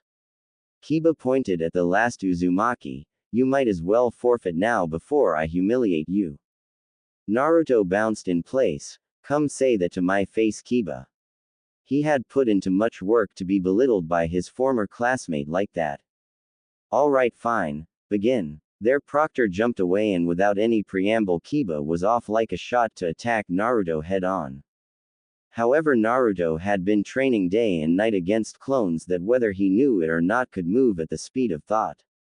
Then between fighting Haku and later Orochimaru, Kiba was almost slow. Pivoting away from the overextended forward strike, Naruto thrust his own palm forward and into Kiba's gut, rocketing the boy off and into the far wall. Not slowing down, Naruto made his usual brace of a dozen clones. For underestimating me, we're gonna make this flashy. And the clones all blurred into movement. What the hell was da? Before Kita could fully stand, he was kicked in the side by a clone. Which led into a palm thrust, and a roundhouse, then an axe kick, and on it went. In the stands everyone watched as Naruto and his clones bounced the Inuzuka around the arena floor. It so far wasn't so much a fight as Naruto making a mockery of his opponent, but eventually Akamaru was able to disable a few clones and earn Kiba a breather. What the hell? Looking up, Kiba came face to fist with another clone. Tell me how fire tastes. The clone exploded, tossing the genin and his dog away into the air, where they landed in a heap in the center of the arena. Naruto paused, waiting to see if the proctor would call it. Even though Kiba had insulted him, he was still a member of the Leaf and a teammate, sorta, so it wasn't like he wanted to kill him after all. And, after the proctor checked on him and called the match, Naruto cheered, "Woo yeah. Who's awesome?" Sakura sighed, "Should we tag team him and beat some humility into him?" Sasuke shook his head, "Heads to hard, wouldn't work." Looking over however at a lavender-eyed girl, Sasuke smirked, "Make Hinata or Ino do it." High-fiving the boy with a chuckle, they both congratulated a happy Naruto. Though Sakura had a question, "Why didn't you use your sword at all?" Naruto shrugged, "Kubikiribocho is a sword of killing. At least against Leaf Nins I don't wanna draw it. It's meant for spilling blood. Not for a friendly match." Nodding with his reasoning and watching the board, Sakura along with a few others all gasped at the names brought up. Oh no. Naruto looked up and frowned, Hinata and Neji. Wasn't that her cousin she mentioned once? Looking down as they both entered the ring and Neji immediately tried to convince Hinata to quit, Naruto didn't have good feelings about this. Why's he such an ass? Again Kakashi spoke up, the topic a little older than the kids. Neji is of the branch house of the Hyuga clan. Hinata is from the main branch. To outsiders it's like a servant-master relationship, and Neji holds some resentment against Hinata. There's more to it, but I can't speak on it. That Neji somehow blamed Hinata for his father's death wasn't his business to tell, but they'd find out sooner or later with how chatty the Hyuga seemed to be. Watching Hinata hold her own, Naruto cheered loudly for the girl, "You got this, Hinata. Don't give up." Sasuke shook his head, "Be reasonable though. Her cousin has an extra year of experience on him, and he's apparently a gentle fist prodigy. How is she supposed to hold up against that?" Naruto shrugged, "Even if she can't, she should still push herself. He's family, not like he'd really hurt her in the end." Wanting to dispute that entirely but knowing now wasn't the time, Sasuke made note that Hinata's strikes were losing their power. "She's slowly down." Sakura nodded, "Yeah, but why? They haven't been fighting long." After watching Hinata retreat and listen to her cousin speak, the clearly tired girl pulled up her jacket sleeves, exposing the red marks from Juken's strikes. "Guess that's that." Naruto shook his head, "That's bogus, she can't be out yet." Watching the whip off her jacket and throw it at her cousin's eyes, a tactic she had used against Naruto once during training, she got a few good hits in before he cousin freed himself and they were back at it, thought Neji was much harsher than before. See, she still has some fight in her. Kakashi sighed, "Having the will to fight is all well and good, so long as you don't kill yourself trying to do so. Sometimes it's better to retreat and learn from your mistakes." Everyone watched as Neji connected with a strike to the side of Hinata's chest. They both had paused there before Hinata slumped to the ground and Neji backed away, calling for the proctor to call the match. And it was here that Naruto saw something in the girl that completely had his attention. Fighting and crawling her way to her feet, she took her stance again. She was barely standing, and clearing out of the match, but she still had a smirk on her face that many would recognize as more at home or Naruto's face, and said something to her cousin. Enraged and boiling with chakra, the white-clothed boy turned and rocketed toward the girl, visible chakra wafting off his hand in a clearly deadly strike. Several things happened at once. Naruto was already moving, sword in hand and already swinging. By the time he touched down in front of Hinata, a hidden clone transforming in order to catch her, his sword swing was arching toward Neji's chest. Two Junin were holding Neji, one with bandages holding his hand while another had him in a choke hold. Kakashi had Naruto's sword wrapped up and anchored to the ground with ninja wire, while the proctor Hayate was holding his sword to Naruto's neck, who himself had frozen mid-step. "I suggest you both cool your heads." Hayate wasn't in the mood to play around at the moment. Of course the main branch gets special treatment, shameful. Neji was already pulling away, a frown on his face. Naruto didn't say anything, drawing his sword away once Hayate pulled away from him and shook loose from the ninja wire before turning to his clone. She's hurt bad boss. Medics were already coming towards them, gently moving the clone away from moving the bleeding Hinata onto a stretcher and hurrying away with her. Naruto was staring at a point on the ground, a pool of her blood staring back at him. Idly he dismissed the clone. Weaklings should learn their place. Neji was being ushered away by his upset sensei. Kakashi was trying to do the same with an oddly quiet Naruto. Turning away from the girl's blood, sword still in hand, Naruto agreed.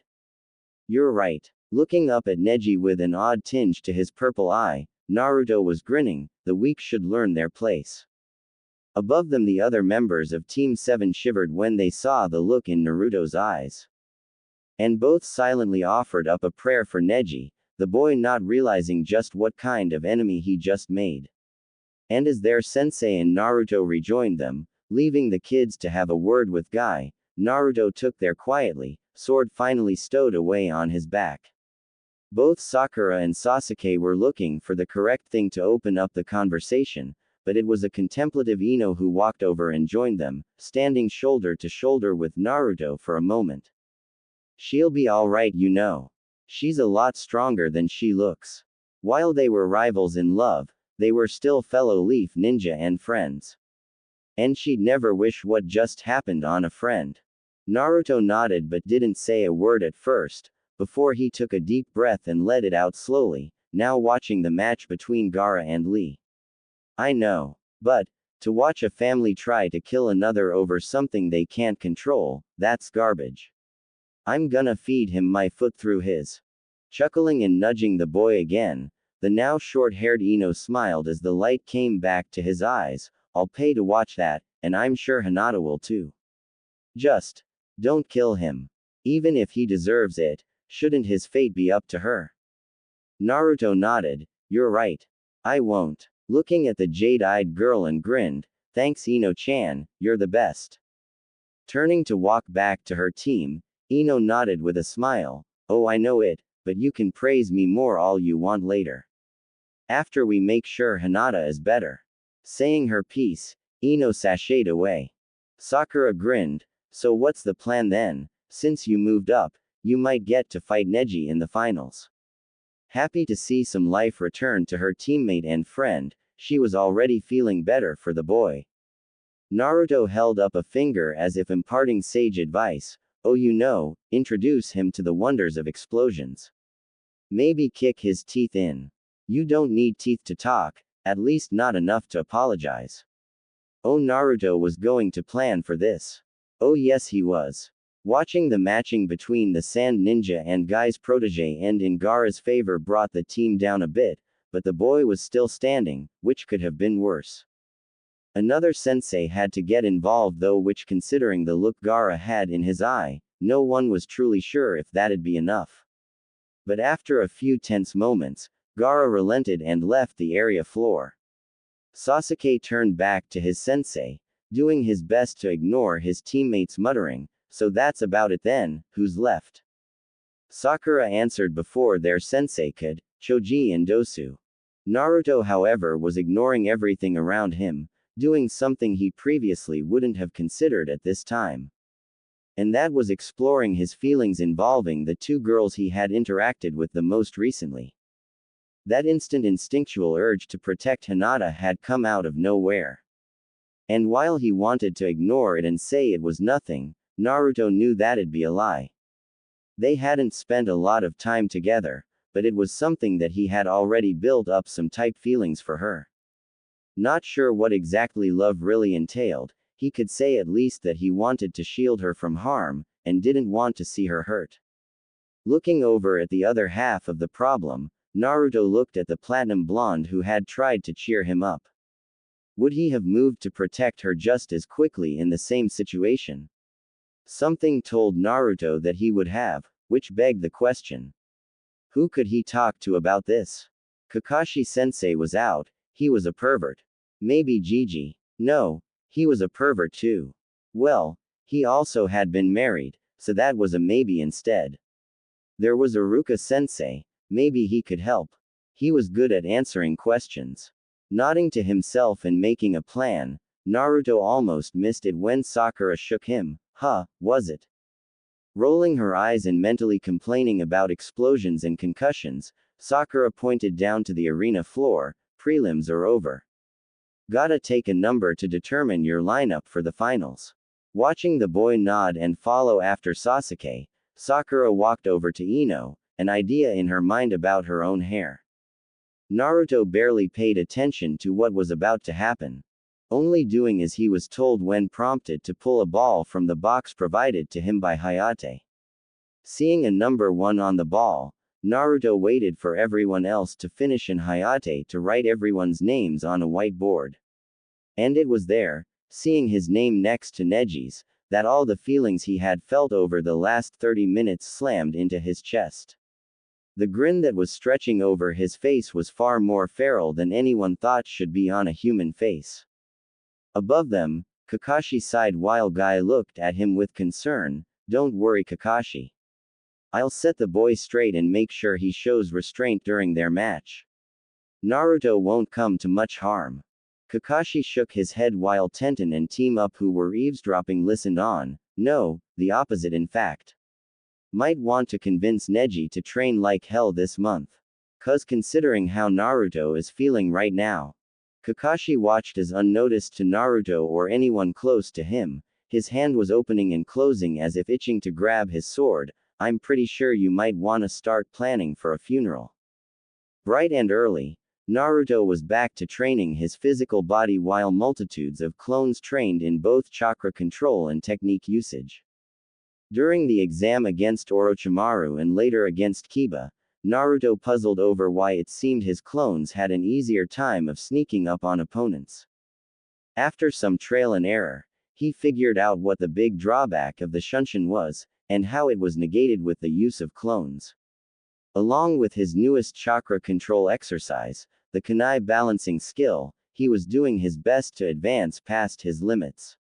Struggling with his current set of push-ups after reinstalling his weight seals, Naruto thought on what Kakashi-sensei had told him yesterday.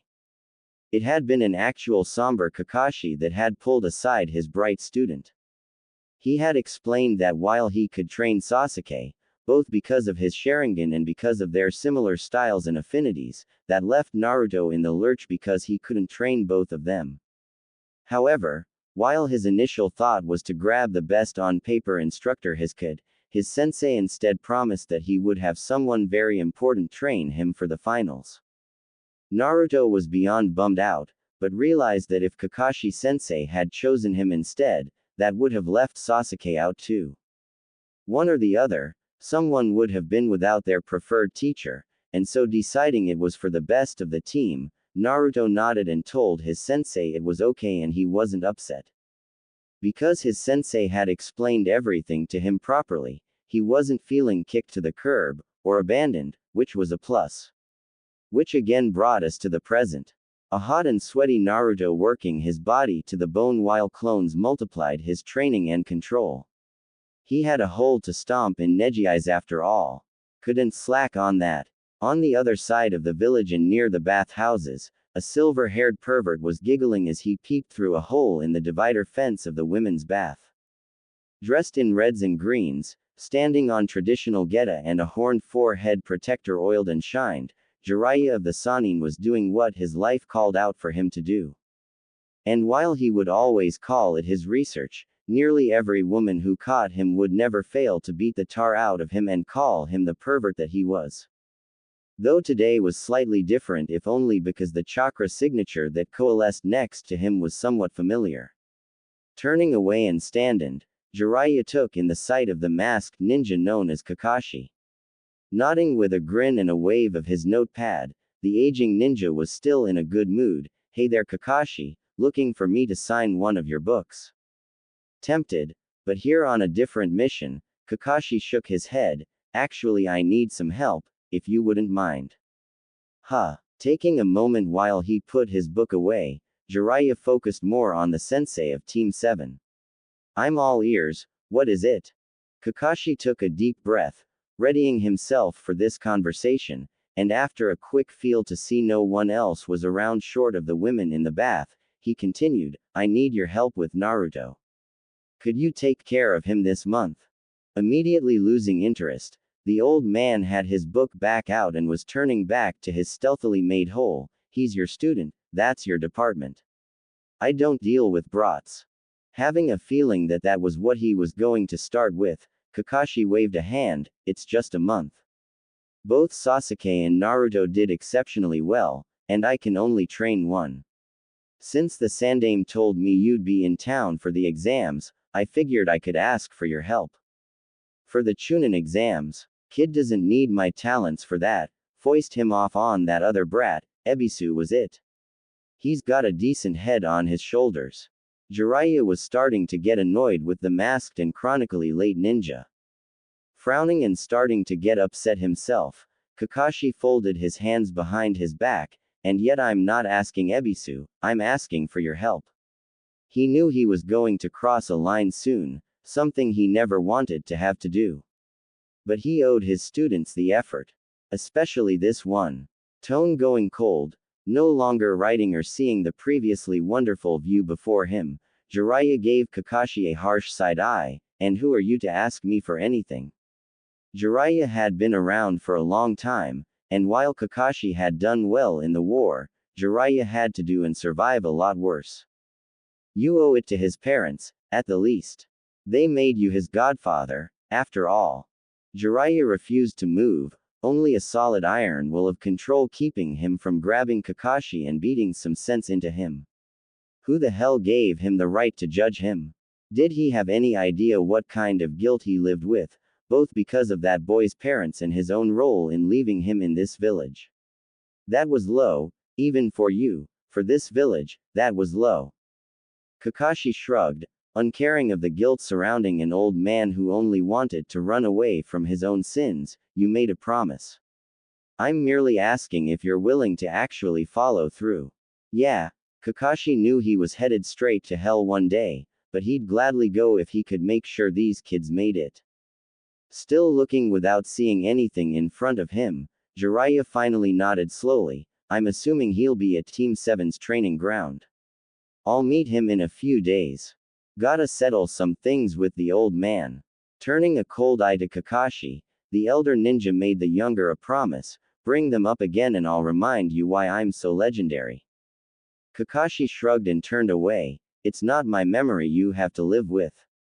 He was gone in a swirl of leaves a moment later, leaving an already worn out Toad to think on his words. Back on the Team 7 training grounds, Naruto had finally finished his physical training and was now working with the oversized cleaver that was his Kubikiribocho. Up and down slashes, side to side, and diagonally. While Naruto did not have a teacher, he had at least picked up some advice from actually users about getting started on some basics, which he would do for hours at a time, until his arms burned and he couldn't lift the sword anymore. But today was slightly different as one of his usual visitors was finally showing her face. Yoo-hoo, Whiskers. Long time no see. Ino had made her appearance, in her usual battle attire and now shorter hair pulled back into a high ponytail again. Still oddly without her usual bandage wraps, but Naruto assumed that was probably because she wasn't on a mission. But she had a large container behind her in her hands. Hey Ino-chan, what are you up to today? Ino smiled and helped up the large to-go transport from Ichiraku's ramen stand. I figured you'd be here training and probably hadn't eaten anything yet, right? So I'm bring the ramen to you. Placing the container under a tree next to where Naruto had tossed his jacket, she was unprepared for the hug she got. Were his arms always so strong and corded with muscle?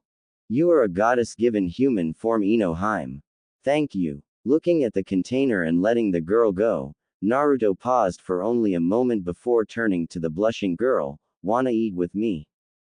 Somehow her foggy brain at first only hearing, wanna eat me, and she was very confused though her blush skyrocketed.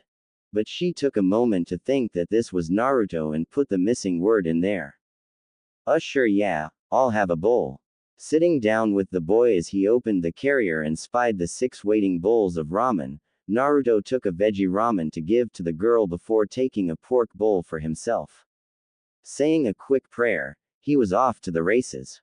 Ino watched him for only a short while, breaking apart the provided travel chopsticks before a thought entered her mind at the boy being out here all alone. You're not training with your team. That confident about the exams? Naruto shook his head. Already halfway through this bowl, Kakashi-sensei can't train us both, Sasuke and me, so sensei is going to find a new sensei to help me out while he helps Sasuke. Taking a moment to finish off the bowl and drink down the broth, and was already on to the next one. Training always made him hungry. Ino, however, saw a flaw in all this. Well, I'm sorry you have to give up your sensei for a month. Think you'll be okay for the finals? Naruto nodded through a mouthful of noodles, though he did swallow before talking. Ayame had beat him more than once about manners around girls. It's okay, I'm not mad. And honestly, I'm not too worried. I could wreck Neji now, but after a month of intense training. Oh, they'll be naming the crater I make with him after me. Naruto knew without a doubt he was going to wipe the floor with Neji. He'd still train, however, since crazy opponents were always waiting in the wings. Again he thought of Orochimaru and the mountain-wide gap between them. Impressed with the boy's upbeat attitude, Ino calmly ate her own noodles and just enjoyed the time with her crush. The sunny blonde just had a way of brightening the day and making things better. Which, now that she was over the broody Uchiha, she could see as an absolute delight. Sure, the edgy boy had his own mystery to him, but there was always a cold distance to him. Ino wanted to enjoy the warmth of this blonde before her, unsure however if that would be forever not. They both sat in silence for a while, finishing the food and chatting with each other for the next hour before Naruto groaned and rolled back to his feet, stashing all of the empty bowls back into the carrier. Naruto had a soft and thoughtful smile on his face as he watched the girl who he had conflicting feelings for. I appreciate you coming and checking up on me, Ino-chan. Don't worry about the carrier, I can take it back after my training. Ino stood and nodded, turning back to the village. Okay, I'll entrust that to you. Here Ino paused for a moment, an unsure look on her face that did not look normal to Naruto. But before he could ask her about it, she was looking up at him again with her usual confidence. Naruto, would you appreciate someone making you an actual lunch? Not just ramen. Naruto was caught flat-footed and nodded slowly, never having someone think of that before. I mean, I've never had that, so, yeah, that'd be great. Nodding, the girl was all grins again. Then all this month don't you worry about your lunches, if you're here, I'll bring you lunch, got it? Seeing the boy nod dumbly, Ino raced off. Good luck, Naruto. And hey, I'm gonna go visit Hinata the day after tomorrow, wanna come with me? Seeing the boy nod quickly, she waved as she left with a wink. Alright then, till later. And she was gone, bounding away and through the trees back to the village. Naruto was grinning as he turned back to his clones with a whoop. Alright. Time to live up to those expectations. We're gonna train even harder. Osu. All of the clones chorused with him, and he was back to working his body to the bone. Naruto groaned. The last few days on a repeat of wake up, eat, train, have lunch with Inohime, no longer simply Chan as she expressed she loved being called a princess and she was feeding him for free, train some more, and then head home for dinner alone and pass out asleep. And today would have been no different if not for two things. Kakashi had sent him a message saying his new sensei would be at the training ground today, so be there early. Which that threw him for a loop, but Naruto was happy that his sensei had followed through with what he said he would do. Now if only later he'd get to see Hinata-chan with Inohime and the day would be complete. Especially if he was able to show off his latest sealing book to the girls, which he might have left at home. Adjusting his sword and scratching his stomach, Naruto came to their training ground to the sight of a very tall but oddly dressed old man sitting in the middle of the clearing, a notepad in hand and writing away. As Naruto came closer, however, the book snapped shut and their eyes met for the first time. Something odd passed behind the old man's eyes for a moment, like he recognized him or something. Well, Naruto was pretty awesome like that, though hopefully it didn't have anything to do with one of his pranks. Raising a hand, Naruto at least started out polite, "Yo. I'm Naruto. Are you my temp sensei?" Scoffing at the brat, Jiraiya didn't want to be like his other teammate, but he felt like he was going to need a drink today. "Temp sensei. Temp. Why, when I'm done with you, you'll want me full time. For I am Jiraiya." Taken aback and scratching his head, Naruto gave the sage a confused look, "And what is a Jiraiya? Did they teach these kids nothing these days? This must be corrected at once." Paper fans coming from somewhere, Jiraiya began his dance, "Why, I am the ultimate man of mystery. Feared by my enemies from the north to the south, loved by women across the world from the east to the west. Trained by the legendary toads of Mount Myoboku. I am Jiraiya the Gallant. Of the Densetsu no Sanin." With a puff of smoke, the old toad sage was posing ridiculously on top of a toad bigger than he was. Naruto looked left, then looked right, before finally looking at the summoned creature with a pitying look. "Did he really summon you just to show off? He does this pretty often, we're used to it." "Hey, I'm trying to be impressive." "It's impressive. Sure, keep telling yourself that. I'd be more impressed if I hadn't blown up a Sanin once already." Wait, thinking about it, Naruto had heard the name Jiraiya from somewhere. Where was it though? Ah, wait, Kakashi's and Gigi's dirty books. "You write that porn." "It's not porn. It's erotica and it's art. How dare this wet behind the ears boy belittle his craft? Art. It's smut. You're just a pervert." "A pervert, as if." Jiraiya puffed himself up, back on the ground and grinning with pride, "I'm a super pervert." That was it. Naruto was officially surrounded by perverts. Maybe he should check Sakura's or Sasuke's pouches for little porn books too. With a sigh, Naruto nodded in resignation. "From now and forever, you are pervy sage. Wa common. At least give me Toad Sage, or Jiraiya-sama, or hey, how about?" Cutting the old man off, Naruto created 3 clones before performing his Oryoku no Jutsu. He wasn't putting up with a pervert this early in the morning.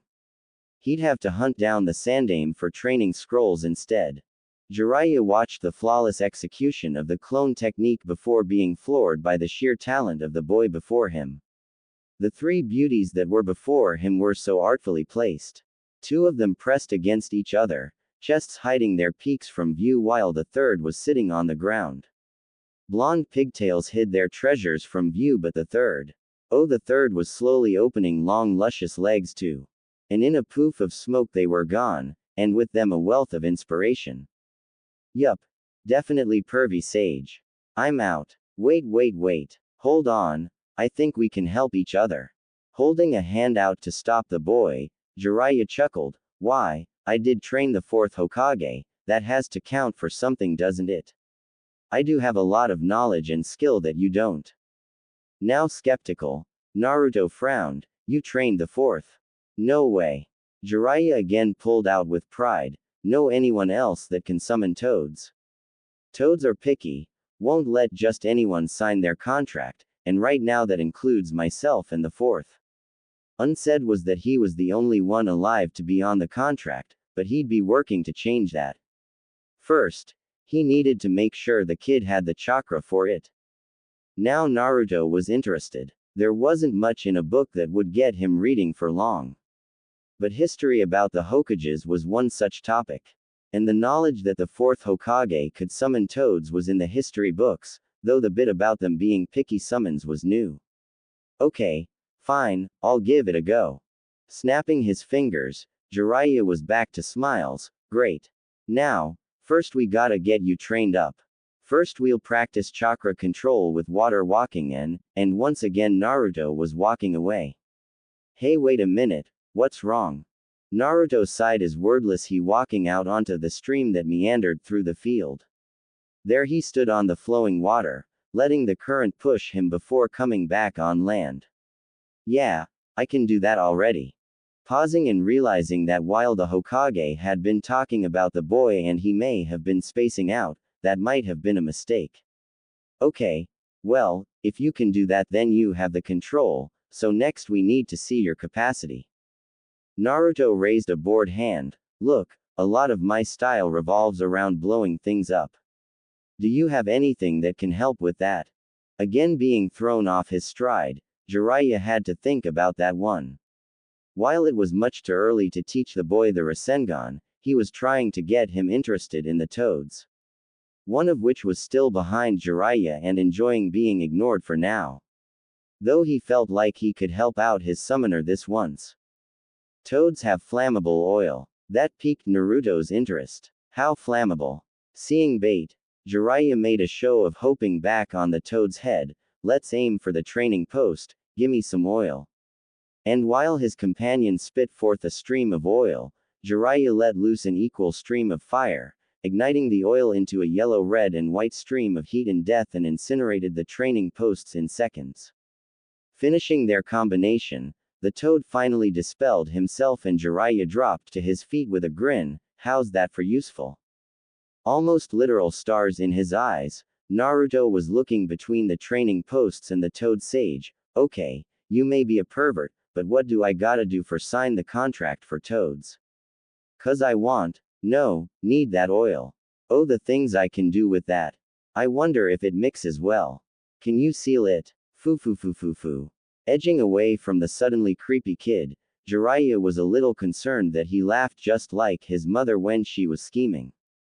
But, the contract was his birthright, so summoning a new toad who vomited forth the contract school, Jiraiya laid it at their feet and unfurled it. And there at the end, just after Jiraiya's name, sat the fourth Hokage in his glory. Though while Jiraiya's name was glowing, the fourth's was darkened, signifying his death. Naruto assumed. Jiraiya motioned to his hand, draw some blood and sign your name, then add your fingerprints as shown. From there we will work on the hand signs, speed, and then practice. This takes a lot of chakra, so I don't expect anything impressive yet. But we've got a month to work on it. Seeing Naruto nod as he signed as instructed, the scroll was quickly wrapped up and sent back to the toads. So, hand seals. Jiraiya shook his head and turned to leave. Just in case, let's get a little further from the village, there's another training ground we should use. Naruto nodded. Oh, okay. Hold on. Crossing his fingers and concentrating, Naruto made a pair of clones who nodded and made themselves comfortable in the clearing. After this was done, Naruto trudged along after the safe. What was that about? Curious use of clones that. Why just leave too? Naruto reached up to fiddle with the handle of his sword, losing himself in thought as he began making plans for toad oil. Oh, Inohime usually grabs me for lunch. But I promised her if I wasn't going to be here that I'd leave a clone for her to let her know. I left today though because we're supposed to go see Hinata-chan in the hospital. She got hurt during the prelims. Not even thinking about the old pervert anymore, he was mentally calculating how much nitro he would need to buy later. Inohime, Hinata-chan, was the boy already playing the field? He was so proud already. Well, don't you worry, kid. I'll make sure to have you back by lunchtime. But let's hurry, just in case. He didn't want to stand in the way of young love after all. Nor his research. Following behind the now tree-hopping sage, Naruto somehow felt like he was missing something. But hey, he was getting training and his teacher seemed like he knew his stuff, even if he was a pervert. There had to be some relation between being super powerful and being a pervert. And after 10 minutes of running, they came upon a training ground behind the Hokage monument. A wide open space that could probably house the Hokage tower. Naruto turned to the man next to him with a grin. Alright, old man, what you got? Jiraiya grinned himself and got to work. Follow along, no chakra for now, just practice. It's only 5 seals. Boar, dog, bird, monkey, ram. Working through them together for a few minutes, Jiraiya sat back as Naruto practiced the seals over and over. And after a few minutes to acknowledge the kid had it down, Jiraiya motioned to the ground. Perform the seals and place your hand on the ground. When you practice with it, you'll get a feel for how much chakra to use in order to summon certain toads. But for now, just use as much as you can. Again, I don't expect much from a kid. O ye of little faith. Naruto, however, was ready to wipe the smug look off the sage's face, so, tapping on the cage of his mind, Naruto demanded, "Rent, wanna show this old bastard what we can do?" The Kyuubi snorted but relented. "You've been good on your word, training and relying on your skill and not my power, so for this I will allow it. Try not to lose yourself." Naruto felt the odd power rush through him along with his own chakra. If he had to describe it in that moment, he'd said it was hot, angry, liquid fire. And as he summoned up both his chakra and a slightly high amount of the foxes, it was a wide-eyed Jiraiya who noticed too late and failed to stop the boy. Kuchio's no jutsu. And the clearing erupted in smoke. Waving a hand and coughing, the old sage was terrified of what he was about to find. Because if the kid just summoned Bunta before he had had a chance to warn him, his head might really roll. But as he was looking up and the smoke cleared, there was no giant mountain-sized toad. "Jiraiya boyo, why'd you summon just me? Where's Ma?" Smoke clearing and giving everyone a clear view, a aging white-haired toad was sitting comfortably in Naruto's hair, looking just as confused as the boy himself. Pervy sage didn't summon you, I did." Naruto was looking up at the toad, not quite sure what to make of it. He had used enough chakra to make him a little lightheaded, but maybe Jiraiya was right after all, he was just a kid. Looking down at the boy and hopping to the ground, Pa turned to look him over. "Ooh, you're the Uzumaki boy. I didn't think you'd be able to summon one of us any time soon, but this is great. Why, we'll get to your training soon enough, you tadpole." Muahahaha. The old toad laughing and croaking, Naruto was at least willing to be polite to elderly that he didn't know. "Well, just curious, can you spit oil like the other toads? I actually wanted to use some for an experiment." Pa nodded, "Sure can. Hold on a moment." Gathering some chakra and making a few seals, the sage toad slammed a hand into the ground, making a pot of earth that he thinned spit oil into. Pot easily half the height of Naruto himself, the small toad still filled it quickly. "Where does it all come from? Trade secret tadpole. Now, you used a little too much chakra there, skipped right past the boss and straight to me, one of the sages. So practice some more, get a feel for us, and we'll meet again soon. I'll let Bunta know you're a good kid so he doesn't haze you." With a wave and a cackle, Pa was gone. He was nice. Naruto was already sealing the pot into a scroll. He was so ready to get playing. Frustrated and now free to explode, the old sage did so. "Wait a minute. I was tested and hazed for days. And you summon Pa on the first go. That's it. Me and Sarutobi are gonna have it out. He left a lot out about you." Turning and making to leave the clearing, Jiraiya turned a hard eye back to the boy. "Meet me here at this training ground from now on in the mornings. If I'm not here, start your normal routine. You can invite your girlfriend too." Saying his piece, Jiraiya left in a swirl of leaves. Blushing, Naruto was shaking a fist in the direction of the departed sage. "Inohime isn't my girlfriend. Not like she'd be interested in an idiot like him. No, he had his beautiful explosions and that was enough for now." Currently without his sword, Naruto and a humming Ino both were in quiet moods as they made their way into the Konoha hospital. Naruto was still distracted by what the old pervert had said to him, trying hard not to imagine what it would be like with Inohime as a girlfriend. He barely knew what it meant to have a girlfriend anyway. Ino, on the other hand, was just happy to be spending some time with the blonde. Her own training had taken an uptick since the end of the preliminaries, so she hadn't been able to join him like before. She'd have to find the time later on, like after the finals. They were directed to the ninja wing of the hospital towards the upper floors, where they both were overwhelmed by the smell of power cleaners and antiseptics. It was quieter on these floors as well, not like the lower levels, and that probably spoke to the fact that this was a clan heiress that was injured. Something Naruto didn't think about often until right now as they came upon her room. At least she didn't have any of those stuffy Hyuga guards here. Opening the door for Ino to go first, Naruto walked in behind her to get his first glimpse of his injured friend. Hinata was sitting upright at the least while reading from a scroll. Her bed was against the wall with a window that allowed the sun in to give her reading light. Naruto was happy to see that there weren't a ton of machines hooked up to her, but his anger spiked a tad when he noticed that she was breathing rather heavily.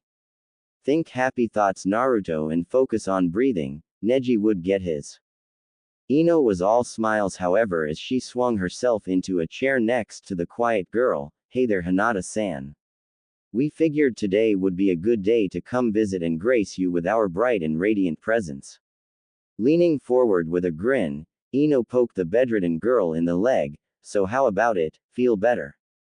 Friends first and rivals second.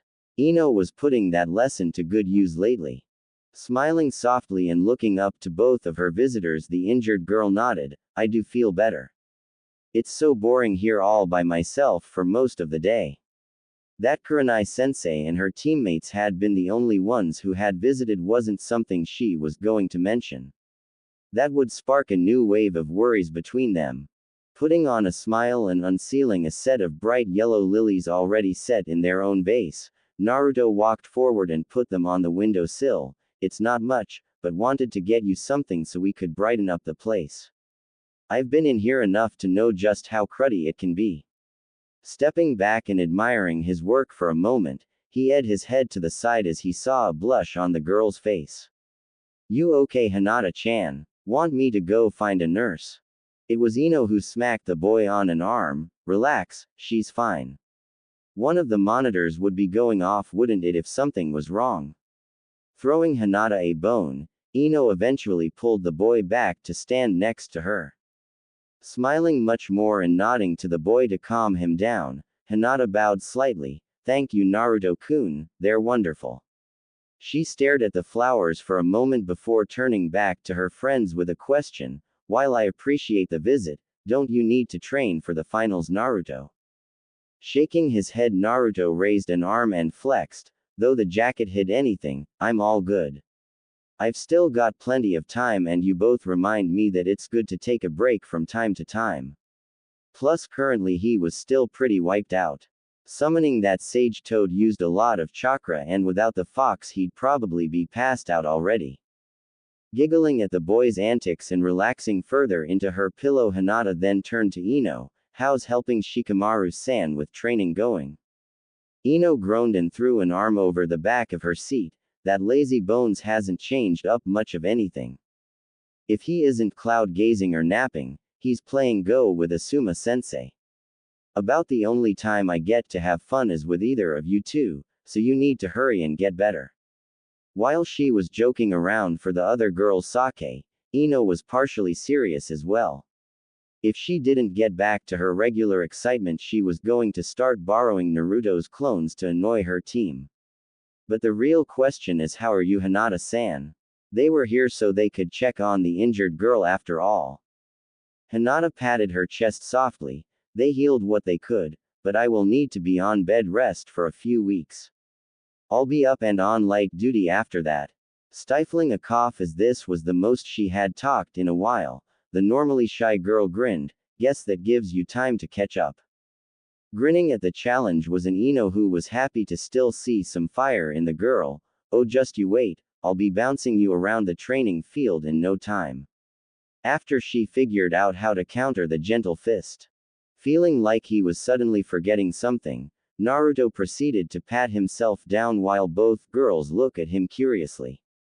After another minute of this and a frantic look growing on his face, Naruto finally turned to the door. I forgot I had something else I wanted to give you.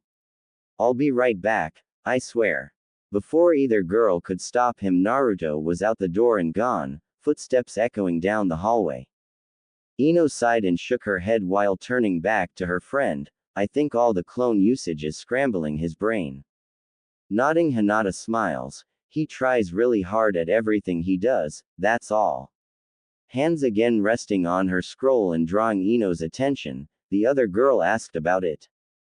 What's on the scroll? Looks intense. Hinata held it up for Ino to see, a great line of names scrawled on it. Recently something has been bothering me. And with all this time I have on my hands, I decided I could start looking into it. Bringing the scroll back into her lap with a sigh, Hinata traced the names. I was looking into the Uzumaki clan. Wait, hold up. Uzumaki clan. Like Naruto's clan. At Hinata's nod, the blonde sat back in confusion. Why go through that? Hinata began to fiddle with her fingers while searching for the correct wording. Naruto-kun obviously didn't come from nowhere. He had to have had parents, and I know it bothers him that he doesn't know anything about them. So I thought, maybe I'd look his family up, put together a family tree for him so he could at least know the history. It was now, however, that a frown began to grow on her face, except the records for the Uzumaki suddenly drop off about 150 years ago. Throat dry, Hinata reached for a glass of water that had been provided for her when such a need arose. Ino pondered over the problem as well. If Naruto was actually an Uzumaki, and the Uzumaki were a clan that was a part of the Leaf Village, then why did their history just stop all of a sudden? That didn't make sense at all. But 150 years would mean not just his parents or at least one of them, but also a set of grandparents are missing at least as well. Why would a family line be scrubbed from the records? Hinata had finished drinking and was putting her glass back. I don't know. It was Naruto that gave me a partial clue of where to look next though. You know the training scrolls in the library. Seeing Ino nod, she continued. Apparently Naruto has found a few with the donator's last name either partially or fully deleted, which isn't normal procedure. Hinata's voice grew quiet as she put forth her real worry. Something big is surrounding Naruto's family past. Possibly big enough to scrub everything about them from every record office in the village. Ino now picked up on where this might be going. The only other clan that has happened with, or at least close to it, was the Uchiha clan. Sure, we know who they are, but that's because it happened so recently. But you can already see some information regarding them has been scrubbed or concealed. Looking up with wide eyes was an Ino who wasn't sure how to continue. Do you think someone wiped the Uzumaki out? Hinata shrugged. I don't know. The fact that Naruto was completely alone, just like Sasuke, and had such a close relationship with the Hokage, which was usual as well. I think Naruto's clan was a lot more important that we know. It's all guessing though. Nodding and conceding the point, Hinata rolled up her scroll. Yes.